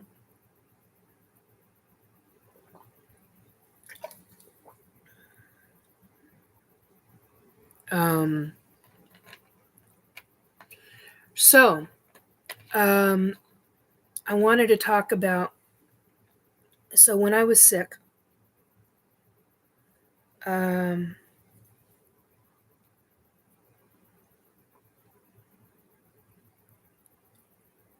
when I was sick over the weekend, I reached out to my hybrid children because not only was I sick, not only was I physically sick. Hey, Christine. I was going through a grieving. I would hit different grieving levels because Mom had passed the week before. And so during my numerous rounds of vomiting, and even though she was talking to me, and I was incredibly thankful and grateful, because I felt like I had my mom back, which is weird to say, but when you have a mother or a family member or a loved one who was classified as dementia and Alzheimer's, who was at a level to where they could no longer, I mean, they could speak, but it was really difficult. The one thing that I'm very thankful for is every single person I talked to, we loved how your mom smiled. That is what they remember her for. They remember, thank you, Christine, I appreciate that. They remember my mother for her smile. The last year, 2 years of her life, that is what she is remembered most for. They loved her smile. She always had a smile for almost every single person who walked in. Didn't matter if they said anything to her. She always had a smile for them. Do you know how big of a deal that is? When you're dealing with somebody in that condition at their last stages of dementia and Alzheimer's, it's a very, very big deal. So that's something that I treasure. But when I was sick and vomiting, and I was incredibly thankful for Mom being there, and the fact that not only I could hear her, and that, yeah, we were telepathic with each other, but I cried and I grieved because I had my mom back. And because I was having problems with, and because, hello, I'm that kind of sick, which hits a different emotion level. When you're that kind of sick, your body and your brain go through different things psychologically because of the medical factor of it. And it just becomes too much, especially when you're vomiting as much as I was. I got to a point to where I couldn't handle all of it. Emotionally, I just couldn't handle all of it. And I started crying, and I reached out, and because of the kind of crying I was doing, not blubbering, not, not, I don't know how to explain it, but I was at a specific energy level with that kind of crying, that kind of grieving, but yet grateful, thankful kind of crying as well. I reached out to all of my hybrid children, every single one of them, all 30 of them. I still can't believe I say 30, but I know I've had 30 of them. And I had a number of them come back and say, Mama. Well, there's only a couple of them that said Mom, which got me crying even more. They reached out to me. They reached out to me because I had reached out to them, and they knew immediately. Only one of them asked me, and I know why he asked me, is because he's so very, very young. Only one of them asked me, what's wrong? What happened? And I said, my mother just died, and I'm sick, and I'm vomiting, and this is what's taking place. And that specific hybrid child said, I'm there for you. The others gave me energy. They gave, I don't know how, it's not a lot of energy, but it was like a hug. It was an energy of a hug. I don't know how else to explain it. And that meant so much to, that, I can't go there right now. Can't go there right now. I'm going to start crying. That meant more to me than I can ever express. The fact that my mom was there, she knew what I was telling them. She knew because she could hear it. That was a big deal to me. Well, she found out she had grandkids. She had a lot of grandkids, hybrid grandkids. Well, she found out a lot of things because there were a number of things that I was able to start talking about. So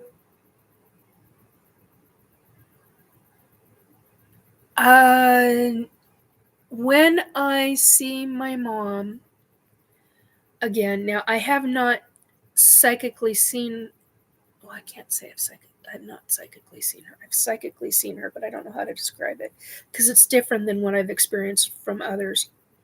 It was a very different experience. I don't know how to put into words what I saw.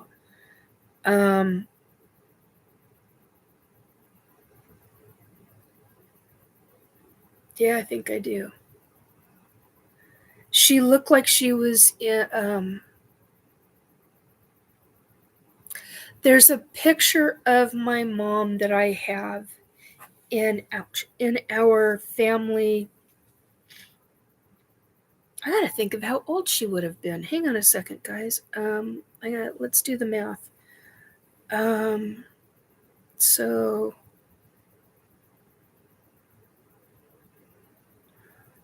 uh, so I would have been 6, I think.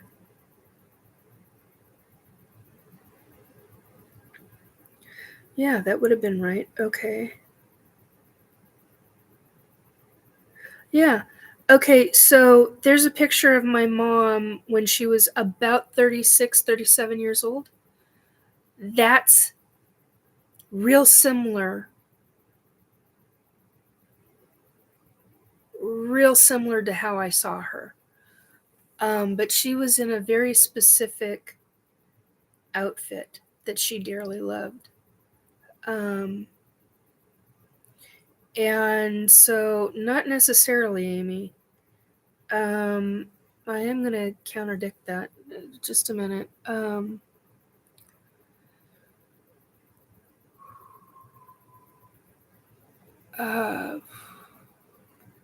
Okay.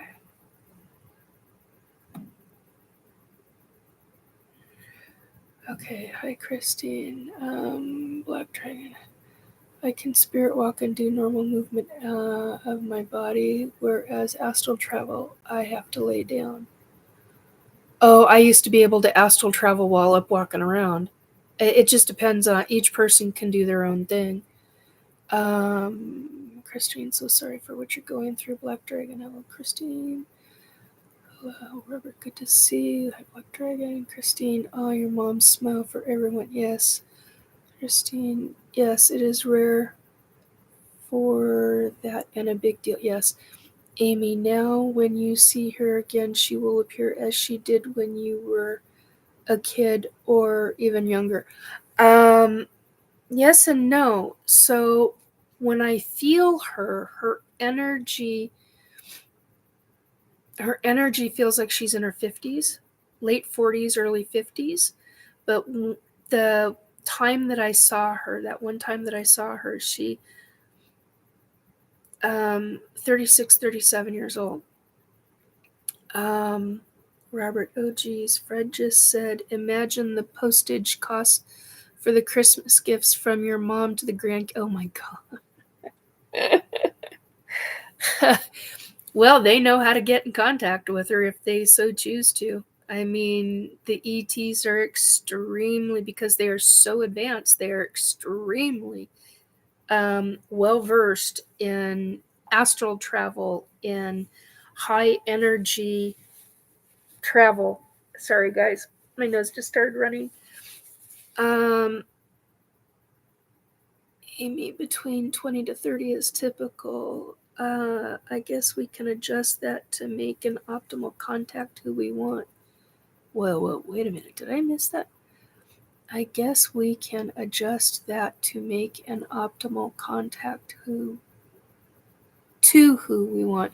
Yeah, I mean, my grandfather, when I first saw him after he died, sorry, he appeared to me because when my grandfather died, when my mom's dad died, he was 92 years old. Okay. When I saw him for the very first time, psychically, I would put him at about 54, maybe 60. I would be guessing. I'd have to do the math on that one because there's there's images that I remember of my grandfather. There's pictures I have of my grandfather that I can date, but I don't have access to those pictures right now. They're all in storage. They're all buried. They're all in family albums, all kinds of stuff. So I don't have access to that right now. I mean, I would if I took the time, and I don't have the time right now. I just don't. But basically, isn't the Boston Marathon? Yeah, it's because it's, well, there's a number of reasons for it. But anyway, I don't know what anyway. So there's just each spirit goes to what they specifically want to be at. There we go. I know that when I cross over, I know what I want to look like. I want to look like I am somewhere between my 30s and 40s. Because that's where I was most physically fit. That was when I had extensive amount of, but with a different haircut. I do not want my long hair back. And they can, the spirits can make their appearance how they want to look like. Or what they remember themselves at. It is completely up to them. Just like it is for us physically. So they can do what they want. They can appear to us how they want to appear. And it's fascinating. My mom showed up in one of my dreams. I woke up and I screamed. I literally screamed, "You were just in my dreams." That is so cool. You got it figured out how to do it on spirit side, because she figured it out in her astral body during her dementia and Alzheimer's. And then when she was, she knew how to do it in her astral body. She got out of her physical body, and she'd come and see me in dreams, and I would do the same with her. And I always knew when, ouch. I always knew when she was having problems mentally because of how she would speak to me in the dream. They would be very, very specific. And I'm like, oh, okay. So mom's not doing well right now. Oh, mom's doing okay right now. Good. So that was the other thing. So she was very well versed at astral travel with me while she was alive. But she wasn't so much so until she had Alzheimer's dementia, and at stage 3. So not stage 4, it was stage 3. It was the end of stage 3, going into stage 4. Different subject, but anyway. But the ETs, I mean, the fact that my hybrid kids, they reached out. The fact that I got hugged. Okay, sorry. I've got you. You're gonna see the camera shift and move, because I gotta move my foot. There were other things I wanted to talk about. So there have been questions. Sorry, there have been questions to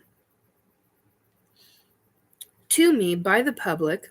I'm going to see if I can call them back up. We'll see if I can do that.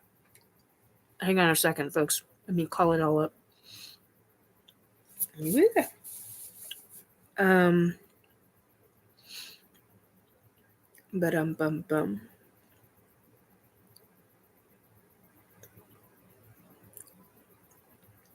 Okay, that's not going to work.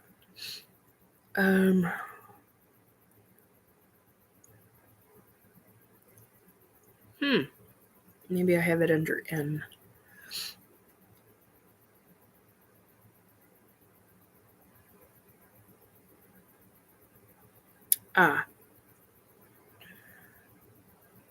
Oh, that's right. I put it under. Okay. So there's a lot of misconceptions. Chiclets gum. Yeah. I'd forgot about Chiclets gum. It used to be really good. I don't know if it still is. It probably is.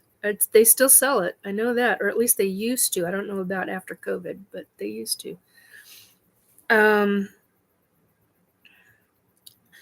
Okay, so one of the things that I wanted to talk about is there is a great deal of misperception from the public.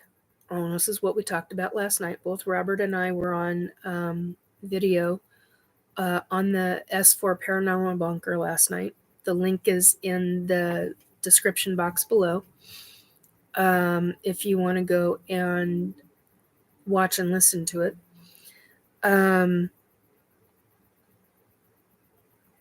And a lot of the things that I'm seeing is that people are, and this doesn't surprise me, but in some regards it really does. And I think part of this is because of what happened with COVID. A lot of people went very into their faith, very more into their religion than their faith. There's a big difference between religion and faith. Okay, I gotta get some more stuff to drink. So you're gonna hear a soda bottle, because I need just a little bit of caffeine at the moment. And what I'm really seeing a lot of is people. I'm getting a lot of people where they're going, there are no such thing as ETs. There are no such thing as, well, they're using the word aliens. Then there's the ones that are saying ETs or aliens. They're, like I said, they're using the words alien. Aliens are all demons. I've had this conversation numerous times over the course of this channel. That's bullshit. I'm sorry, I'm going to say it bluntly. That is outright bullshit. As an ET abductee, as far as I remember from the age of 4 years old, although I do believe it's from birth, but I have no memory of that right now. Hang on.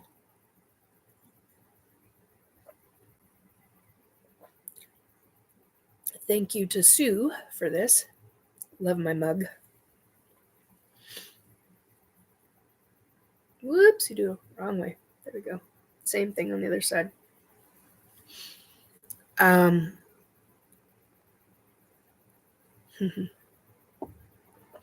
day out with a lot of fun. Anyway, point being, aliens, aka ETs, extraterrestrials, are not demons. Demons are something that they are completely different being altogether. They live on a completely different realm. Extraterrestrials, also known as aliens, and ETs, shortened version, live physically like we do, okay? Demons and angels, all different levels of angels, live in different realms in the what we call the etheric realms. Okay? The etheric realms, there's many different levels of them, just like I was talking about mom and spirits and my dad. Oh, that's a whole nother subject. I don't even know if I want to know. Anyway, I was going to make a comment, and I'm just realizing I'm not going to make a comment on air about that one.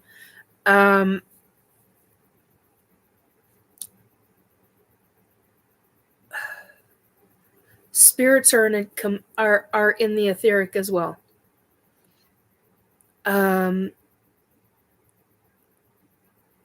They're on a whole different level. Whole different level than angels, whole different level than demons. Whole different level than ETs and humans who can be an astral. A different ballgame. Okay?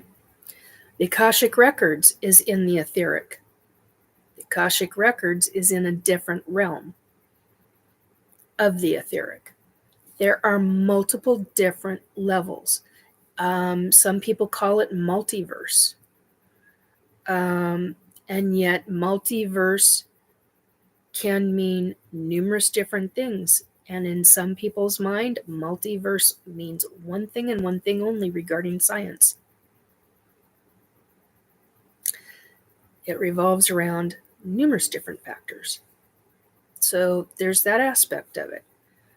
The other thing that I've been seeing is there's a lot of misconceptions. Now, I'm not an expert. Anybody tells you they're an expert in this field, bullshit. I call bullshit. Big time. It's not just an opinion. I've witnessed time and time again where there are people who are scholars who have done extensive research but have had no experiences. I've done extensive research. I've got extensive experiences, but I do not call myself an expert. I talk about my experiences. This is what I know. Other people may know something similar, the same, or totally different. That's fine. That's completely fine. We are all experiencing something. Same, similar, or different. We all learn. That's the key. Keep learning. Keep bringing knowledge about to yourself. Keep learning daily. Learn something new every day. That was actually said to me by somebody. And it's something that I have believed long before it was ever said to me. But it was something that I didn't start saying until they had said it to me. And I went, oh my God. Holy crap. And because it's something that I strongly believe in. Every day, even if it's something little. I mean, whoopee. But it's something new that you've learned.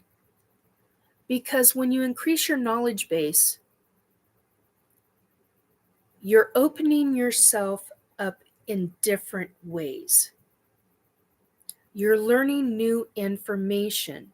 You're advancing your soul by doing that. You're also opening up better frequencies and energies in your soul. Raise your vibration is part of raising your frequency. Vibration and frequency are dang near the same. Not quite, but dang near.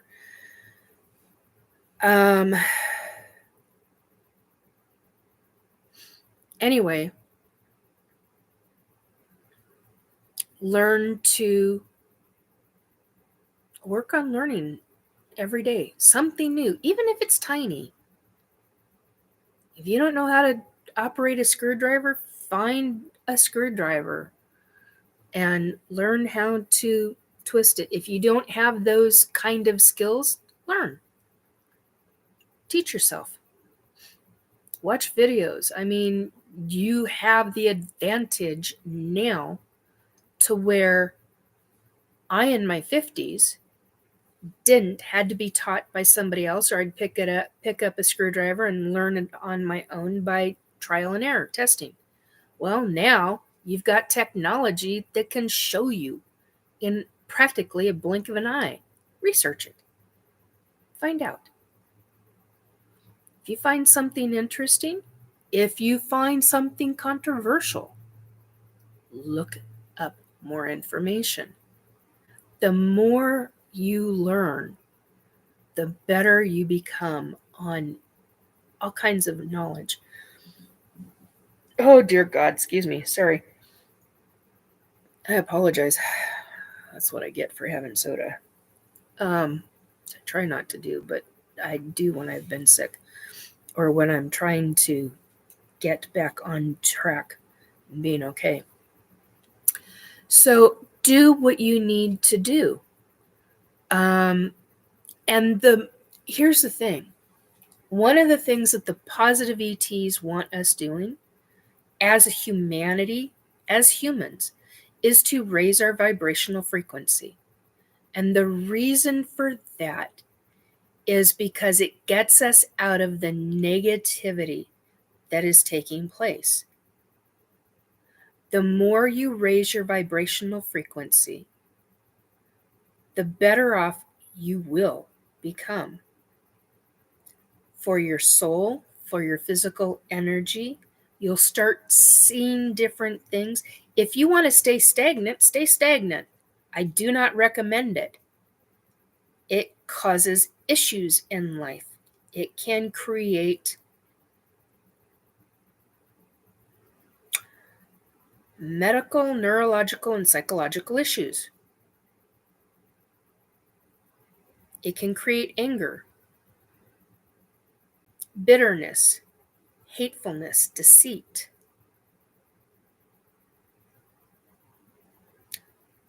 Work on becoming a better human being.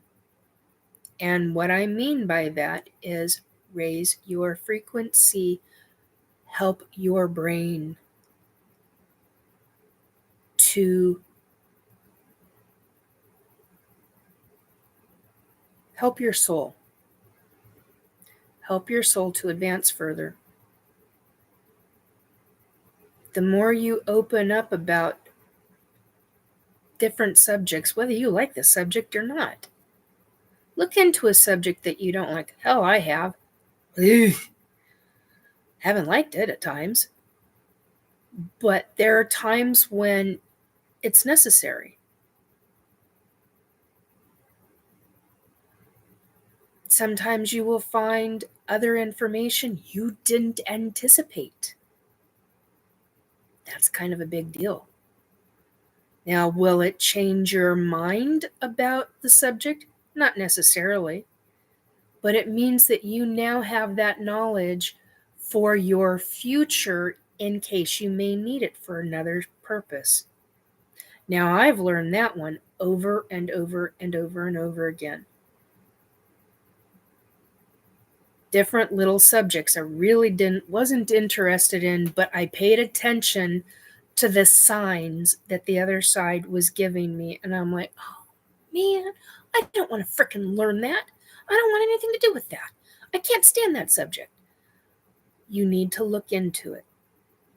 Well, it wasn't until later that I realized, like years later, that I realized, I was supposed to learn that because that then allowed me to help this person, or that allowed me to follow through with this other subject.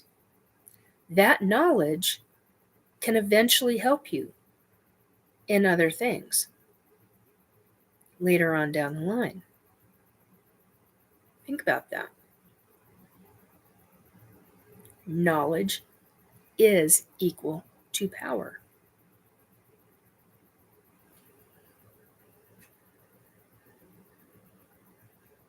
Yes, as Amy says, you'll have an informed opinion rather than just an opinion. Correct. Exactly. Become knowledgeable. Inform yourself.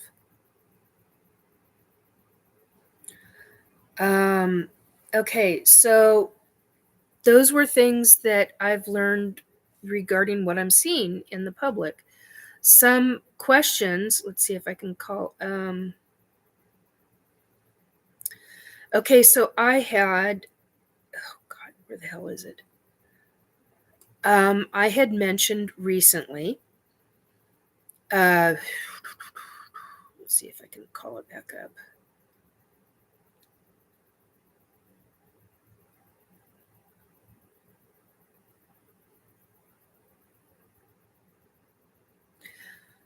Okay. That's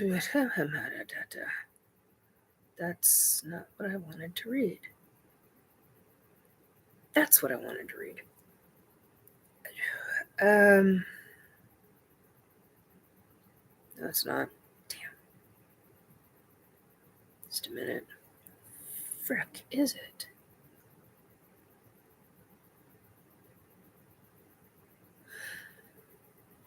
Okay. I'm going to read through this. This is a response that I gave. Let's see.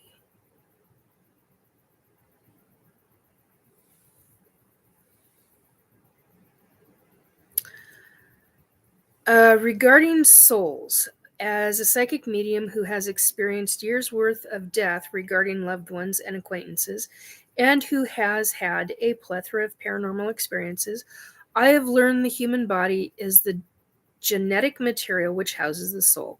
This is why the different races or species of extraterrestrials call the human body a vessel or a container, quote unquote, for the soul. These extraterrestrials also have a soul, and many of them already know this information. So why would they, specific kind of ET, not the positive ones, these are the negative ones,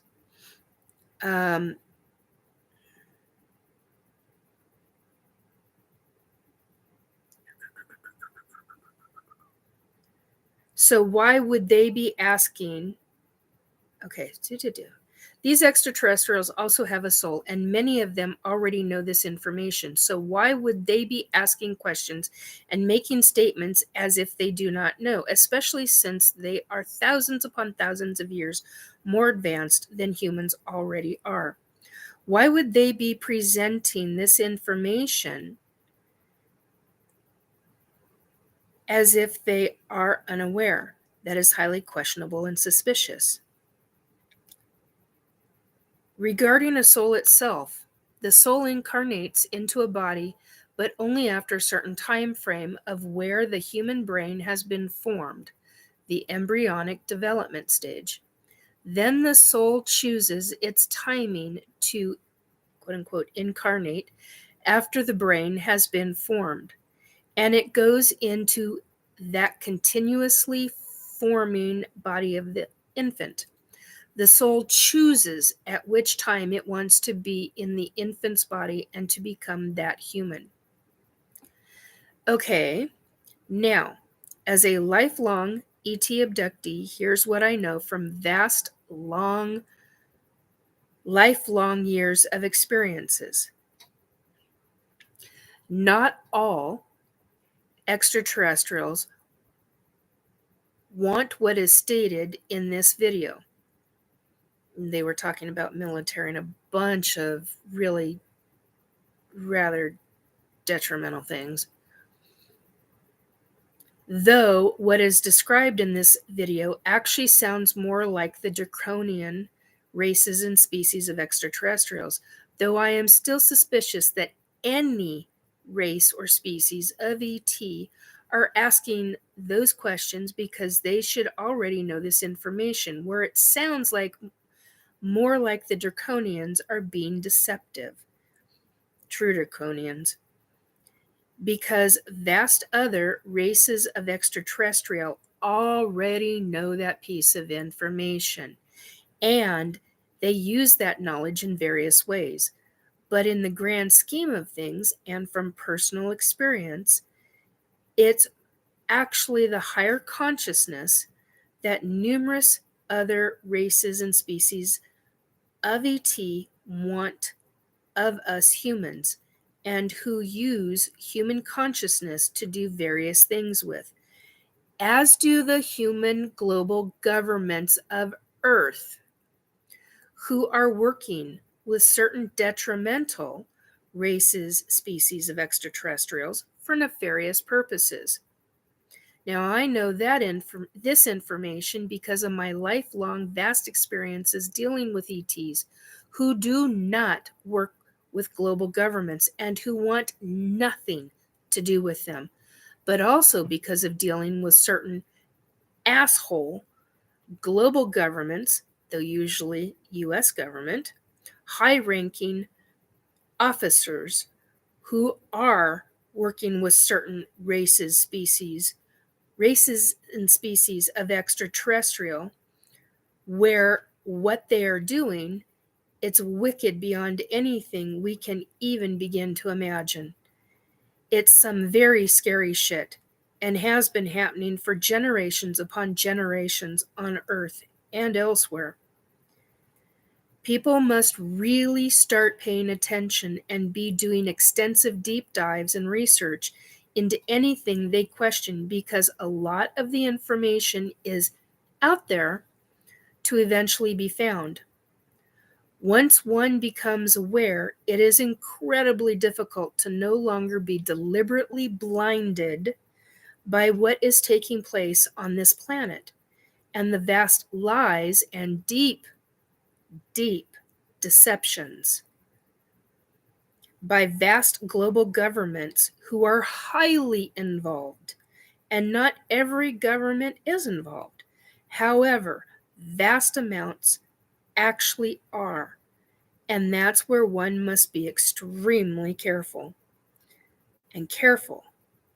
Please be careful in who you trust.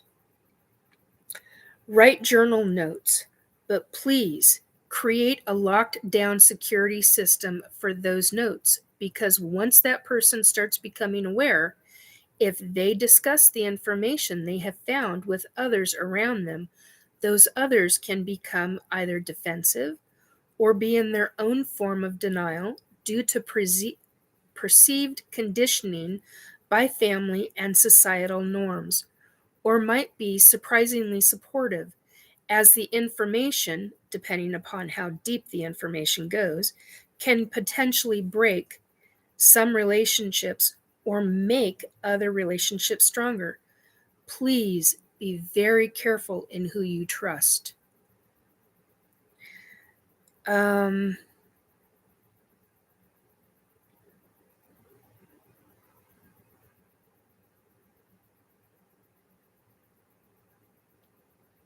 Okay, this is a statement.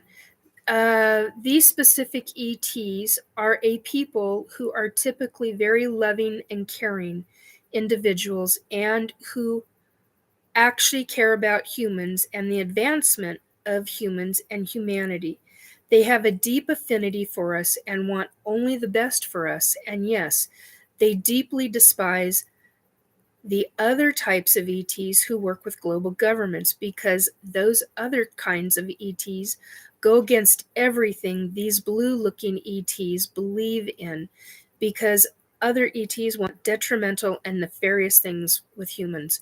It makes perfect sense to me that there was this kind of reaction to the ETs in that mountain range and the governments who are there. So this was based on a Joe Rogan Experience podcast, where there was a retired government agent who, and this was off of a clip, and I was going to say an 8-minute reel. That's not right. It was off of a 1 or 2 minute reel, and they showed the gentleman had a picture done up. Whoops. The gentleman had a picture done up of an ET,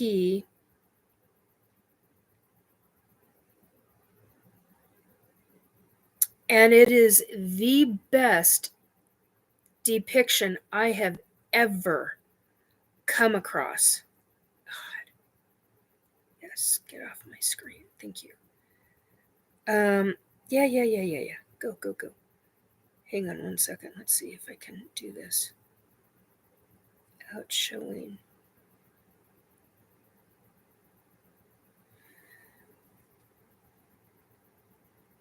Okay.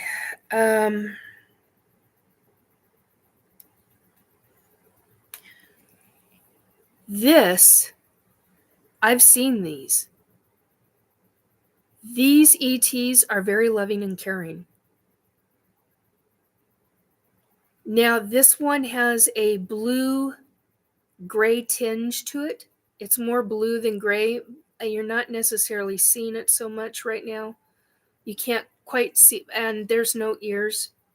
The nose is too big for the ones that I've seen. Now, the guide described the nose to be more bulbous. Kudos to the artwork, the artist. Kudos to the guy who got this kind of a drawing, to whoever did it. This is the best depiction I have come across. The eyes are slightly bigger. The color of blue on those eyes is very precise. They have cerulean blue eyes.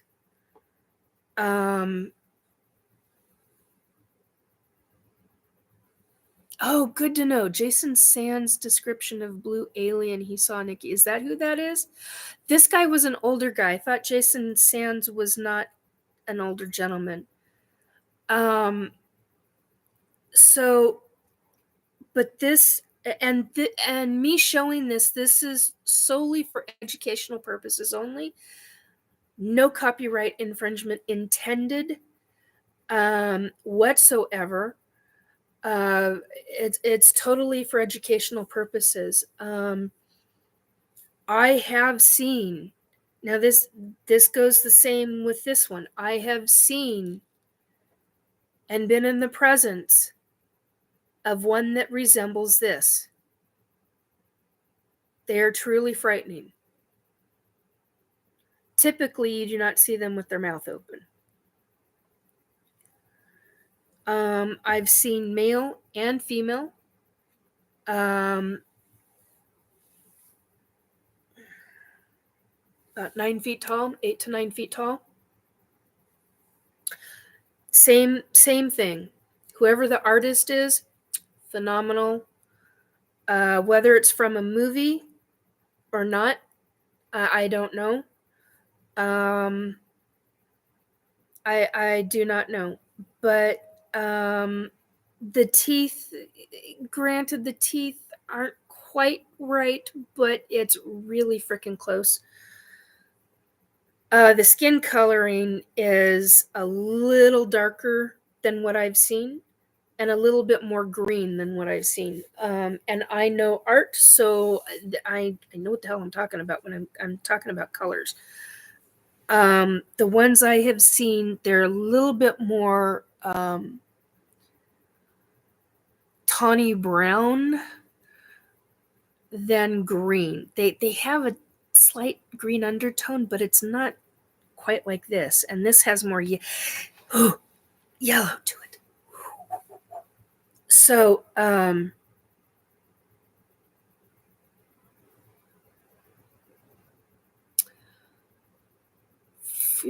okay, I've got to figure out what the hell. Okay. And for Timu was back. Jason Sand's description of blue alien he saw, Nikki. Yes, I promise.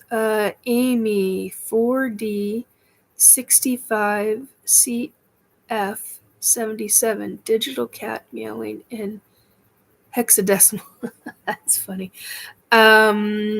Lil Cam, Woo Writers. He has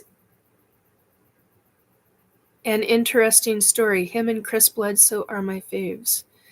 Woo Writers. That was the alien Jason Sands said he saw after the alien's craft had a malfunction. He asked Jason for a certain material to help fix his ship if he knew where to find tritium. Tritium was the material he asked for that would fix his ship. Thank you, Woo Writers.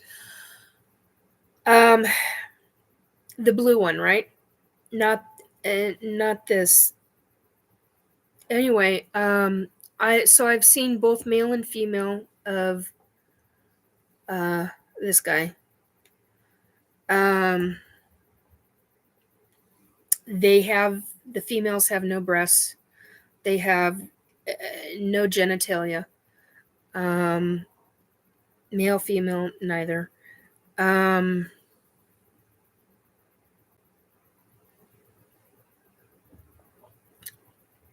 So,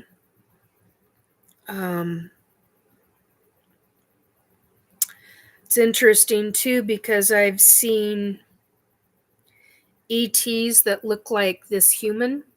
This is a depiction, art depiction of this human. I don't know if I can get this up here. You can't see the blue. So the veins are blue.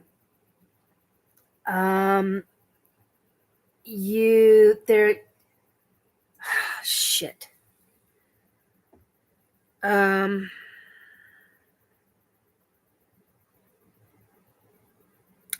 It's more like this. You see more of, you don't see nipples. You see more of, there's no skin.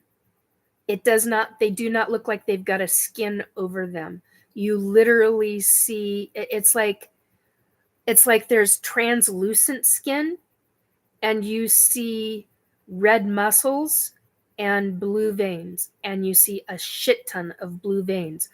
But imagine this with a head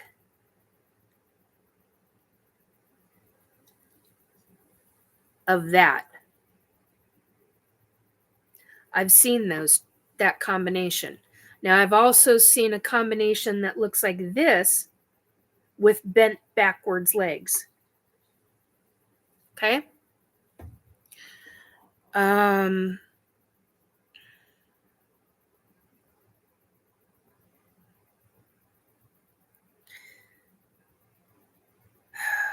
I've also seen something like this. Now, there's no copyright infringement whatsoever. And excuse the falling down. I got a super glue. I got a super glue. I've seen the ones like this where the eyes look like that. I've also seen where they have cat eyes, where they've got the slit down the center. It's not reptilian. This one has ears. The ones I've seen do not have ears. It's smooth head.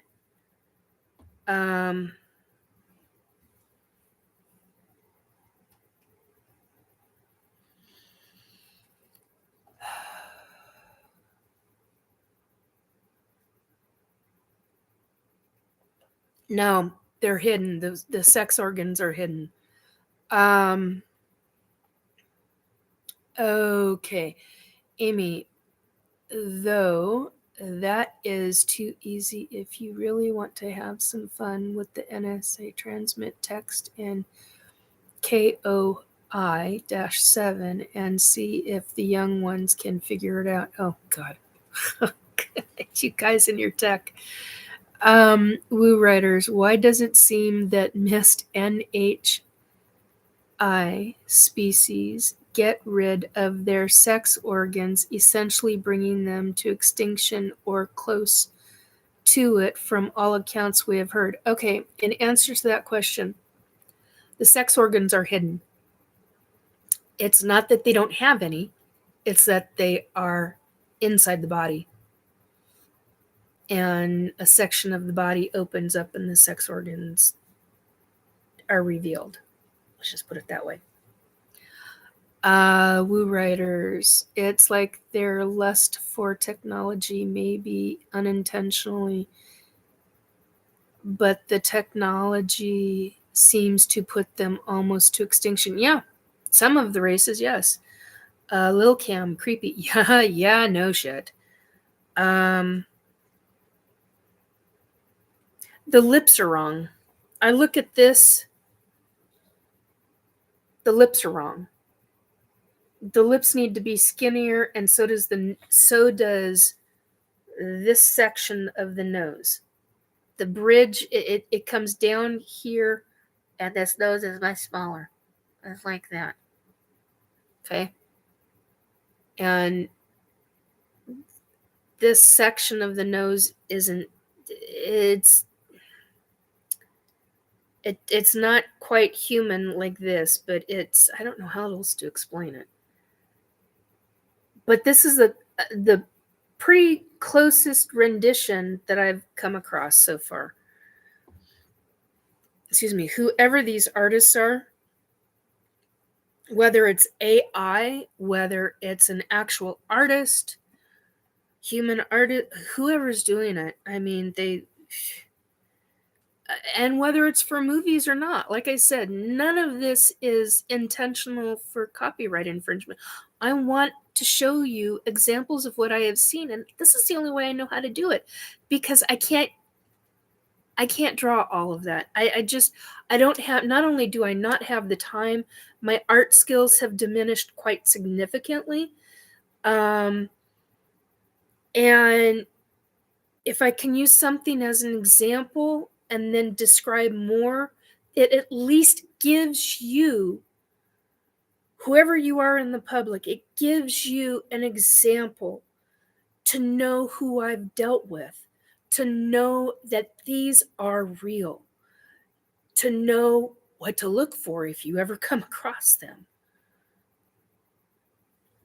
Because you don't know if you're going to come across them or not.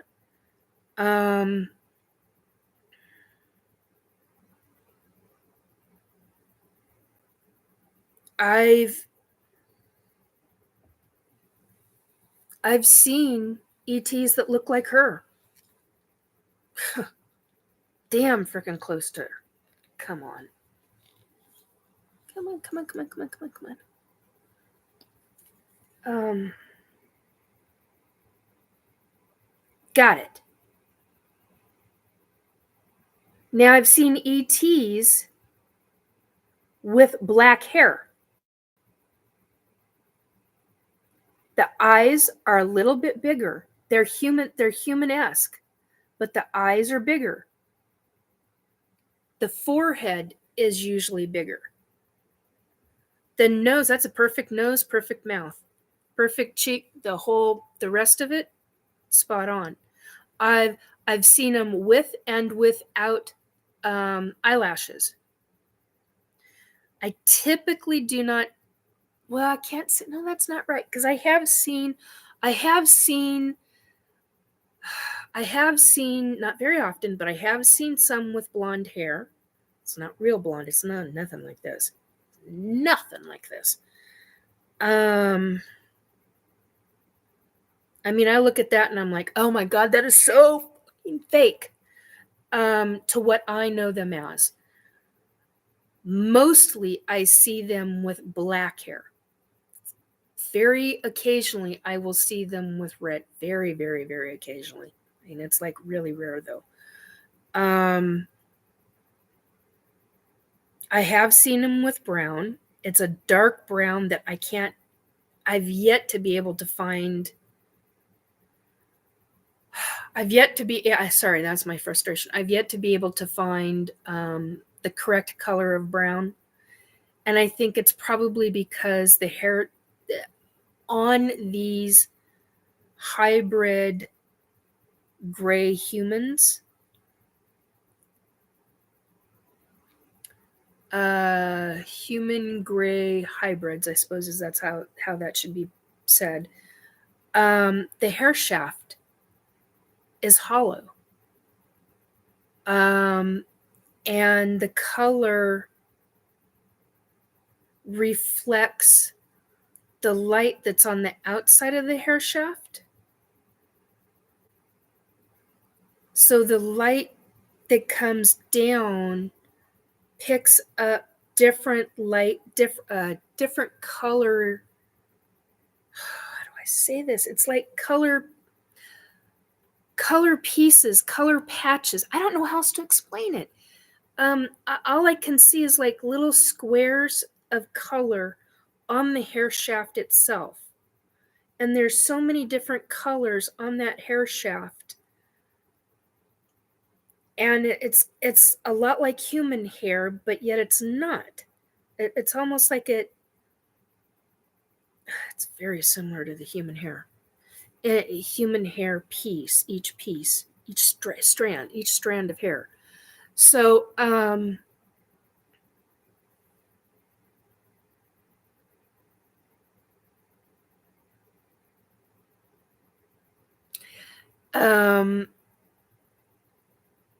so yeah, it's, but most of the time I've seen ET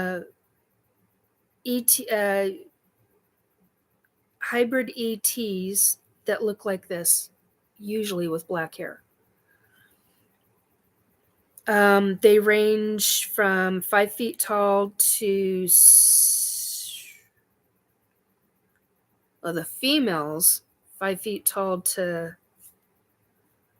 about 6.5, not quite 7, and some of the males range typically between 6 and 7'2", 7 foot, thereabouts.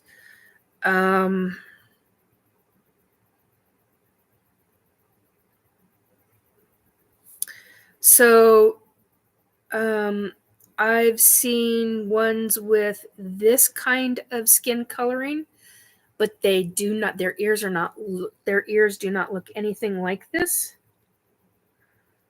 Let's see. There we go. I mean, that's a beautiful rendition. It really is. This one in this image has more of a blue, green, silver to it. I've seen ETs that look like that, hybrids. Well, no, they're some of them are not hybrid. Some of them are true, pure ET. I don't know, how do you say that without it coming across as like derogatory? I don't mean it in a derogatory manner. It's not. That's not coming from my heart. I just don't know how to describe them.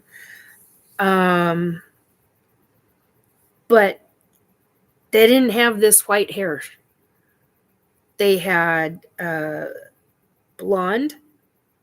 It's a very specific color of blonde. That's the other one I can't. Oh, it's too difficult for me to find. Black, brown. Him, I don't think I've ever seen with red, or even strawberry red.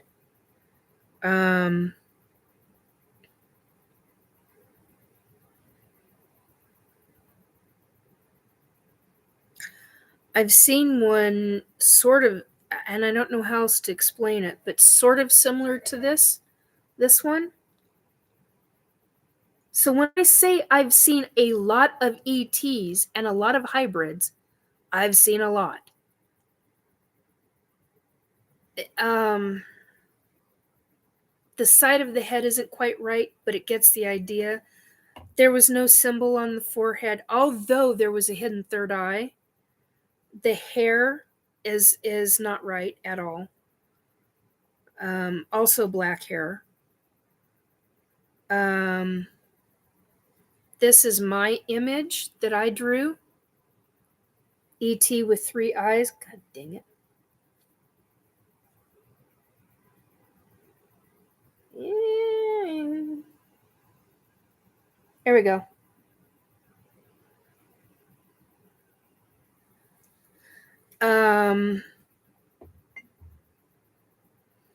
So yeah, I mean, I showed this before.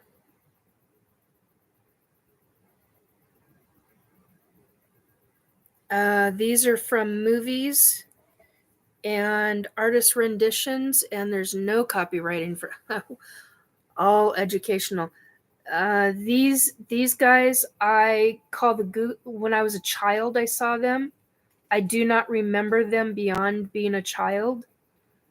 I call them googly eyes because their eyes are actually come further out of their head than that. Ugh. They have a eyelid. Sorry, the only way I can remember that is touch my own eyeballs, or my own eyelids. That they have a number of eyelids that come down and over and come. Oh, it's another ball game.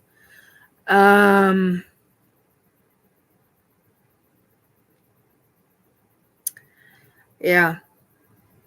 Three-toed. I mean, I know I talked about these things before, but I'm finding more pictures.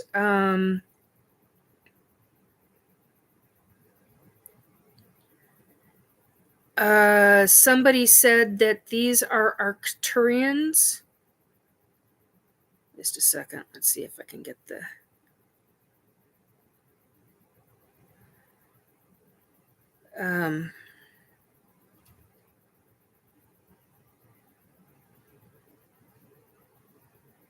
One second here, guys. Sorry. I didn't expect to have to do this.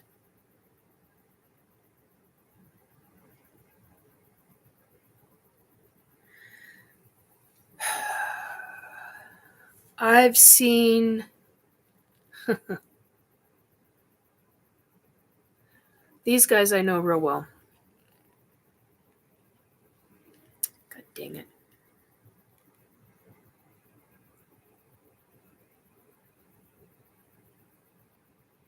I know these guys real well. God dang it.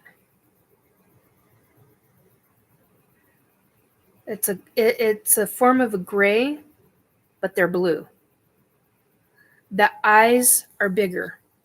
The eyes actually, where the hell is the? Don't drop. So the eyes on this, you have the eye. You have like an eye hollow area. The eyes are actually bigger. They go up to this hollow area, and that black is it's a lens. It comes out, protects the eyes. Their eyes are blue. Some ETs, the whole eyeball is blue. Other ETs that I've seen that are this race, this species, they have a human eye where they have an iris, where the iris is blue. I mean, like there are. Oh crap! I just lost the words. To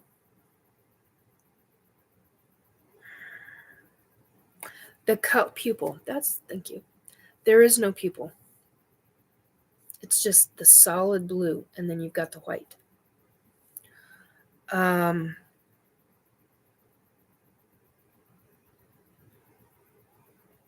it's real specific. So they would take up. So their eye on a human, their eye would come all the way up to here. It would be that big. It'd come down to here. It would come all the way up to here. And the eyelid would be hidden, completely hidden. You would not be able to see it. Now, I've seen them with and without eyelashes. Now, this is something that was asked of me last night. Are they completely hairless?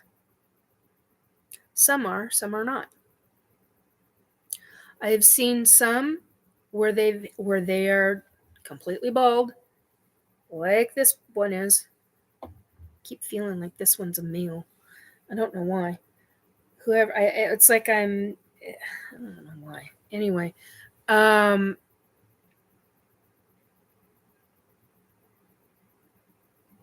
Woo Riders, you got to ask. Ouch. Okay, Woo Riders is asking me a question. What is the name of the Chewbacca-looking aliens? That is a question for our Keith Andrews. He knows the ET names more than I do, by leaps and gigantic bounds. I know their description. I couldn't tell you. I'm not retaining. I think it's because I get so overwhelmed.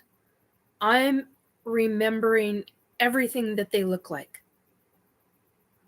I'm not retaining the name of their race or their species. I'm just not. I'm not holding on to it.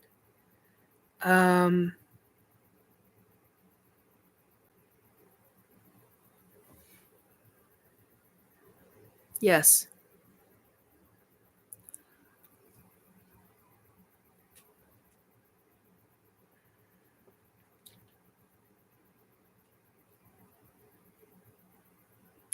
Boy, that got me angry fast. That was an instantaneous thing.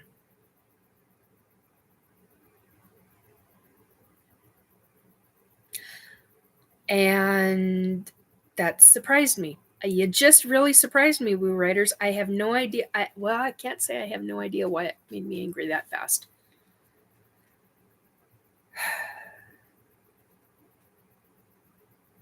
Not necessarily somebody I would want to come in contact with.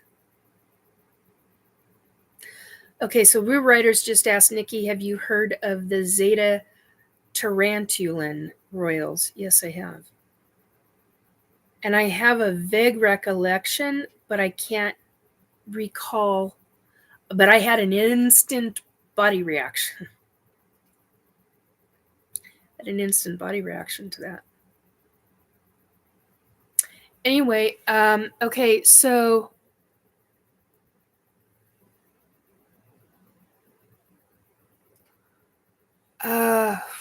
okay, I'm missing a bunch of things in chat. I apologize, guys. Okay,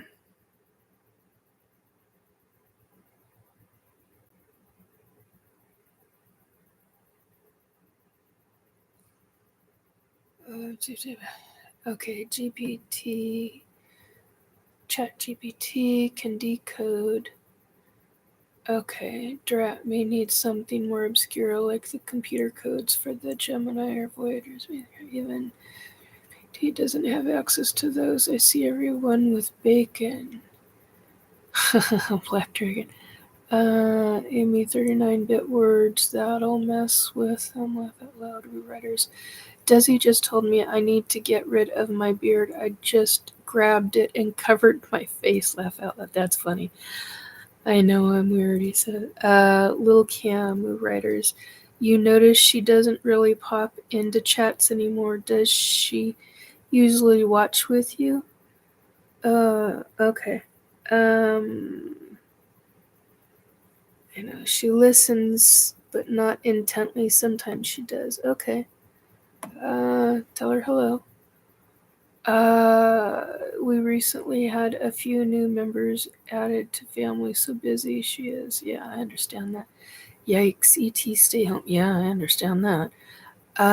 Woo Writers, I think he is one of the best ufology researchers I've found. Amy, that would be funny if they were completely hairless except for tufts of ear. Woo Writers, I have a photo of one, and yes, they are nasty boogers. Yeah. Okay, so regarding on what thank you, Amy, you just brought me back regarding. So I've seen these with no hair, and I've seen these with hair on their head, and with eyelashes. Now I do not know. The ones that don't have any hair, I've seen them in and out of lack of proper words, uniform, clothing. There's nothing down below. The ones with hair on their head and the eyelashes, no idea if they've got hair below. But the rest of them, they do not have. They on the rest of them, there is no underarm hair, no chest hair, no butt hair, no nothing. There's nothing there. They don't even have what looks like a sex organ. It just looks like a eunuch. I mean, it's just so. Yeah, yeah. I mean, can you imagine? Oh, anyway, but typically these folks are. I like these folks. They've been there. There are times when I'm not too enthusiastic. We have our disagreements, but no, that's disgusting, Amy. Yuck. Yes, and they grew it so long they could comb it over. No, no, no, no, no, no, no, no. That's a thought.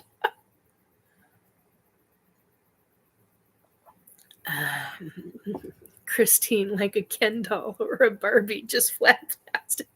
Yeah, yeah, that's exactly it. Body wise, yeah. So, I've seen something that resembles this one, but not. It's so he. I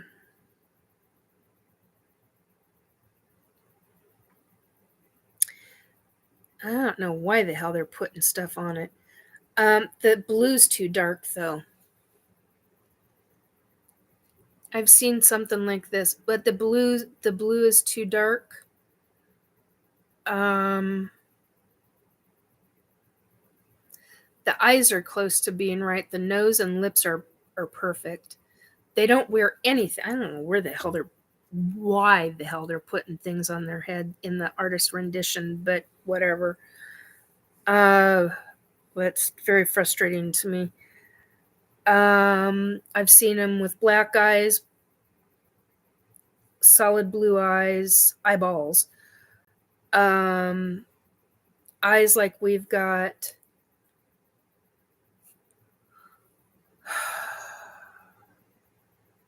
And I'm still trying to remember. I think there's one where they've got kind of like this blue-green, but it's not a slit. It's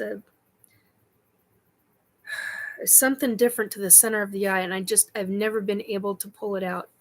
Anyway, that is, and I've seen ones that I really, really, really, really, really, really, really do not like. These effers. Whoever came out with that movie, I want to know where the hell you got that idea. The difference with the ones that I've seen, they do not. They've got a ridge. They don't have. They don't have a ridge that goes all the way back. It goes over and around the eye, and then that's it. And then the head is smooth, and there's no ridge. There's no ridge that comes up here. It's a ridge, but it's not. That's predominant, man. This is really finite. It's nothing like that, and it's smooth. It's all smooth in the middle. And it's smooth in the face and in the neck.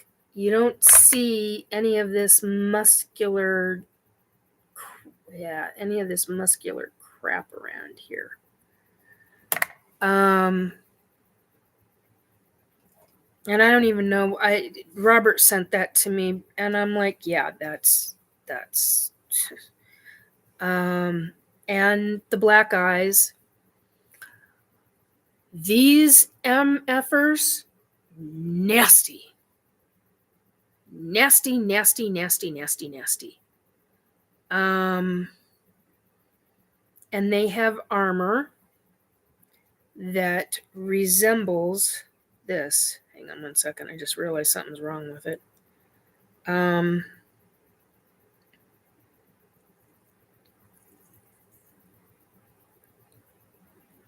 let's see if I can alter this, because that's just not okay.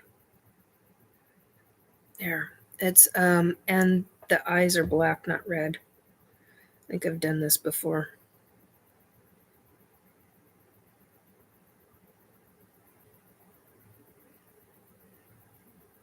Yeah. They're like, hang on, there we go.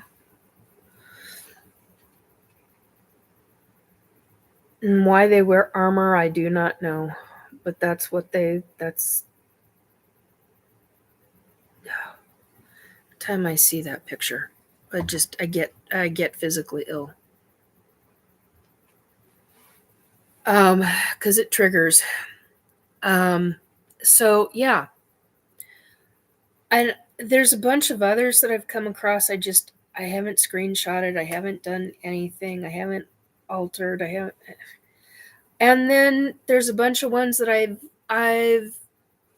did that with, and then they're buried in file folders in places, and I'm like, oh, whatever.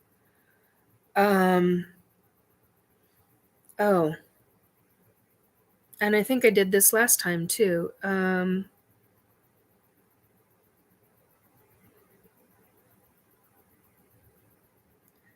So my hybrid kids are like that. Did this before last week. They're blue or green or a version of a gray, but with bigger heads, darker color eyes, smaller lips. These are AI versions that were created for me on Meta.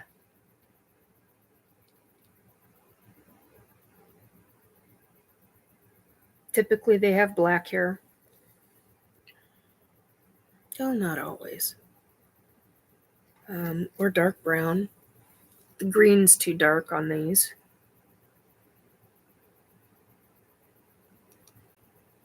This one's dark green, but they're not usually that dark.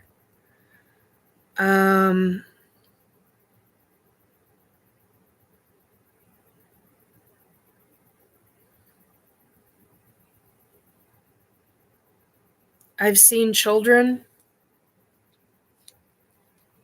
hybrid children that... fudge balls.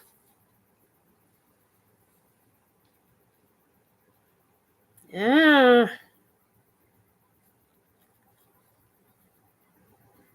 They look... look like that, but apparently that's not going to be... I've seen them look like this. They're versions of grays.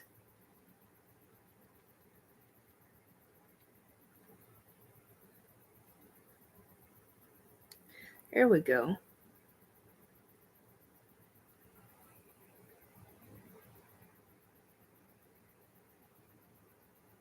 There we go.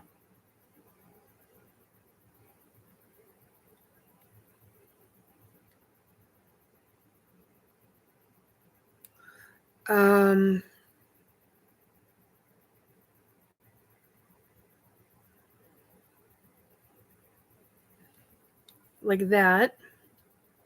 That one's green. She's got white hair. But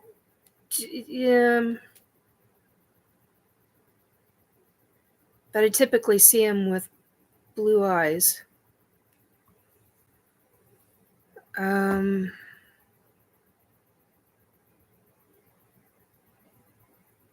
I've seen him look like this, which looks very human.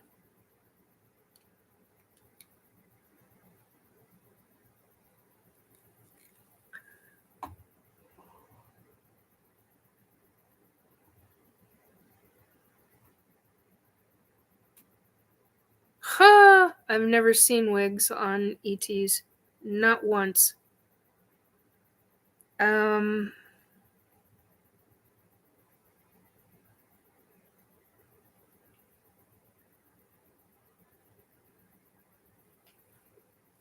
Matt, I have seen adults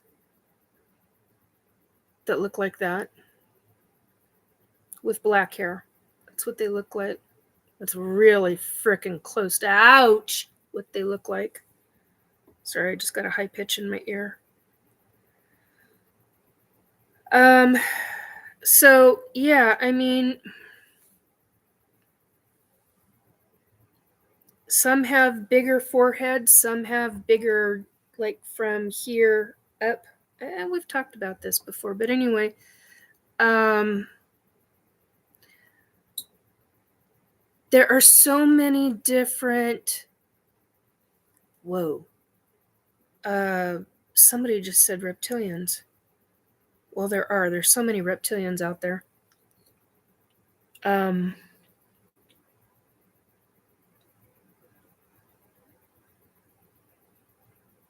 Okay. So a lot of the questions, I mean, I've been getting asked about, which I'm glad people are asking. And I didn't really start talking about, for years, I never really talked online. I was just like, why? It's none of anybody's freaking business. Now I'm like, screw this. People want to know. I was one of those where I was like, I can't be alone. I can't be alone going through this. I mean, there's got to be other people. And other people have come out and started saying, hey, I've gone through this too. I don't understand this. And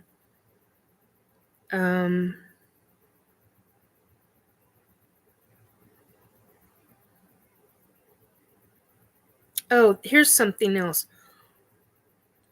I'll see if I can find it. This was what I was at. Dang it. Where can I find you? This was what I was asked. Wannabe demons, is there something else besides the energetic remains of the fallen angel's offspring? Generally interested in what, in other words, the person was saying, I'm generally interested in what a wannabe demon or fledgling demon is. And I said, in answer, yeah, okay. Did I get all of that? Okay, yeah. In answer to your question and comments, the fledgling wannabe demons are entities trying to become a true demon. They are essentially an entity in training to become a true demon, where a true demon takes numerous millennia to become one. I learned this information through various paranormal experiences and completely horrified and utterly shocked by what all I learned. Not only from themselves, during different battles that I was in with them, and thank God I had people who had my back, helping to protect me, and I had theirs. I learned this information through various paranormal experiences and was completely horrified and utterly shocked by what all I learned, not only from them during different battles, but also from various and vast angels, from spirits, and numerous other beings who are in the ethereal. It was one heck of numerous unexpected learning experiences.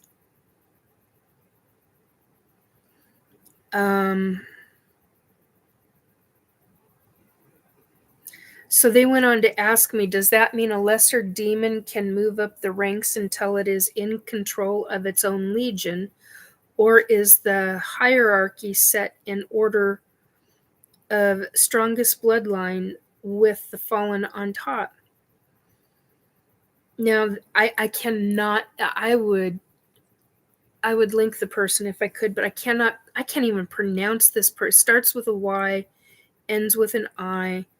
Last name starts with an S and ends with a U. I can't even pronounce it.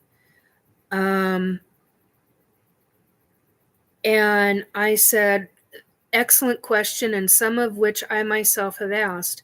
The response is that the hierarchy stay in control and stay in their respective positions, and that there is some sort of rank type situation based on ages, as I understand it right now.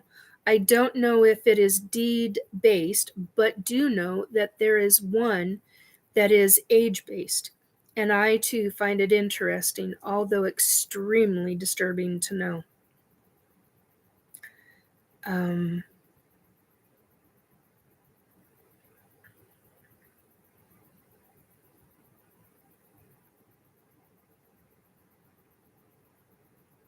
Okay. Here's a statement I am making. It's all about the government. Excuse me. It's all about the global government's control in specific ways over their vast populations of humans.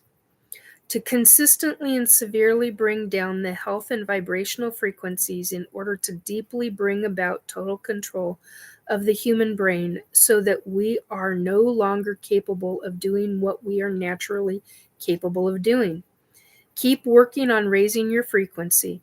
Research how to go about doing this and stay mentally strong. Journal what is happening with self and around one's personal environment, as these will help in making realizations as to the slow progression of what is truly taking place. That's true. Do your research. Look into stuff. Write things down. When you write things down, you will take notice of different things, and it's easier to see things.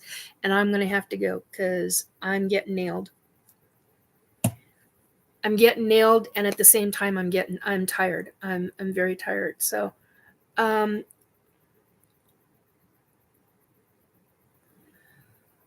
okay. So on that note, I'm sorry you just heard me close this. Sorry, I'm really rubbing my face. I'm a lot more tired than I thought I was, which I've got to be very, very careful with. Anyway, and what I mean by nailed is I'm already exhausted, and there's some kind of frequency energy going on right now. I haven't determined yet if it is a do or if it's hierarchy, because right now there's a very low frequency where the hierarchies are very high. But when they stay with me for a while, they have a tendency to have a very specific energy for duration, length of duration. And I got to be very careful. I'm trying to stay well. So, sorry guys, I'm trying to stay well and recover is how I should say that. So, and I've been doing this for 3 hours and 18 minutes. So it's time for me to go. I may not be doing the timestamp on this one, at least for 3 or 4 days. It depends on how I feel. So I do apologize ahead of time for that. Normally, you guys know that on nearly all of my videos, I think I've missed a few. I've timestamped everything for damn good reason. Most of you know why. If you're new, you'll find out why. It's easier. There's so many different things we talk about, or things that people in chat bring up, or things that are privately brought up, or things where I get asked about and publicly asked about. There are a number of other things I was going to talk about tonight, but ETs are not demons. They're not angels either.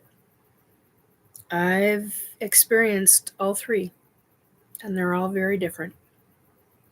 Please, if you enjoyed any part of this, to help with the algorithms, please hit the like, the share, and the subscribe button if you haven't subscribed already. Didn't even talk about the deep government and what's really going on, but anyhow, please take very good care of yourself. Please be very careful with these viruses.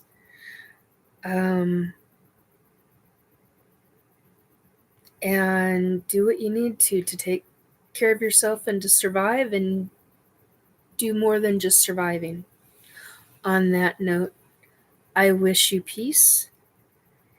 I hope you have a very good Friday or a Saturday, whatever day that you're watching this, a very good next day. And I hope that you have a phenomenal weekend. Oh, and technically, in an hour on my time, it will be Valentine's Day tomorrow. And 58 minutes from now, it'll be Valentine's Day. So I wish you, whether you celebrate it or not, and if you don't and you do things for yourself, I hope you enjoy your time with either yourself or your significant other or loved ones, however you celebrate. I wish you, ugh.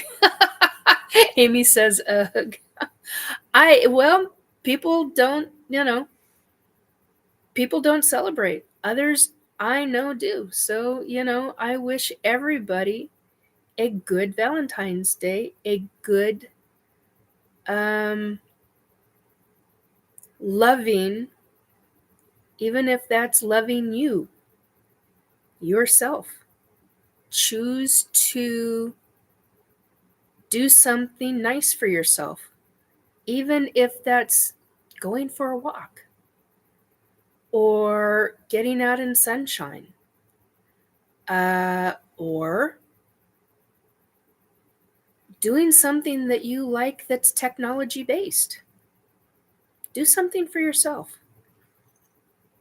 It's not selfish to take, that's part of you taking care of yourself. That's not selfish. Do something for yourself. If you have a partner, do something for your partner. No matter what it is, do something out of the ordinary that you wouldn't normally do. That's loving and caring and kindness. And wow, I just got a lot of energy off one ear onto another ear, and wow. Anyway, Woo Writers, good night to all. Christine, good night. Christine, thank you. Nikki, love to you too. Love you too. Yeah, I take care of yourself, guys. Truly. That's the best thing. That's the best present you can give yourself, is for you to take care of yourself. Whether it's going in and brushing your teeth, washing your face, washing your privates, washing your hair, brushing your hair. Basic necessities. Or go get a massage. If you have the funds to do that, go get a massage. Do acupuncture. Go meditate. Go sit in the room. Go outside if you can, if it's because it's wintertime for some, whereas others in the world, it is summer with 90-something degree heat. So, if you're in a cold winter environment, meditate. Picture, find a picture online. If you don't have an imagination, find a picture online, put it up on your screen, and focus on a hot environment. If that's what you want, focus on it as you start to meditate. You literally change your frequency by doing that. Think about that.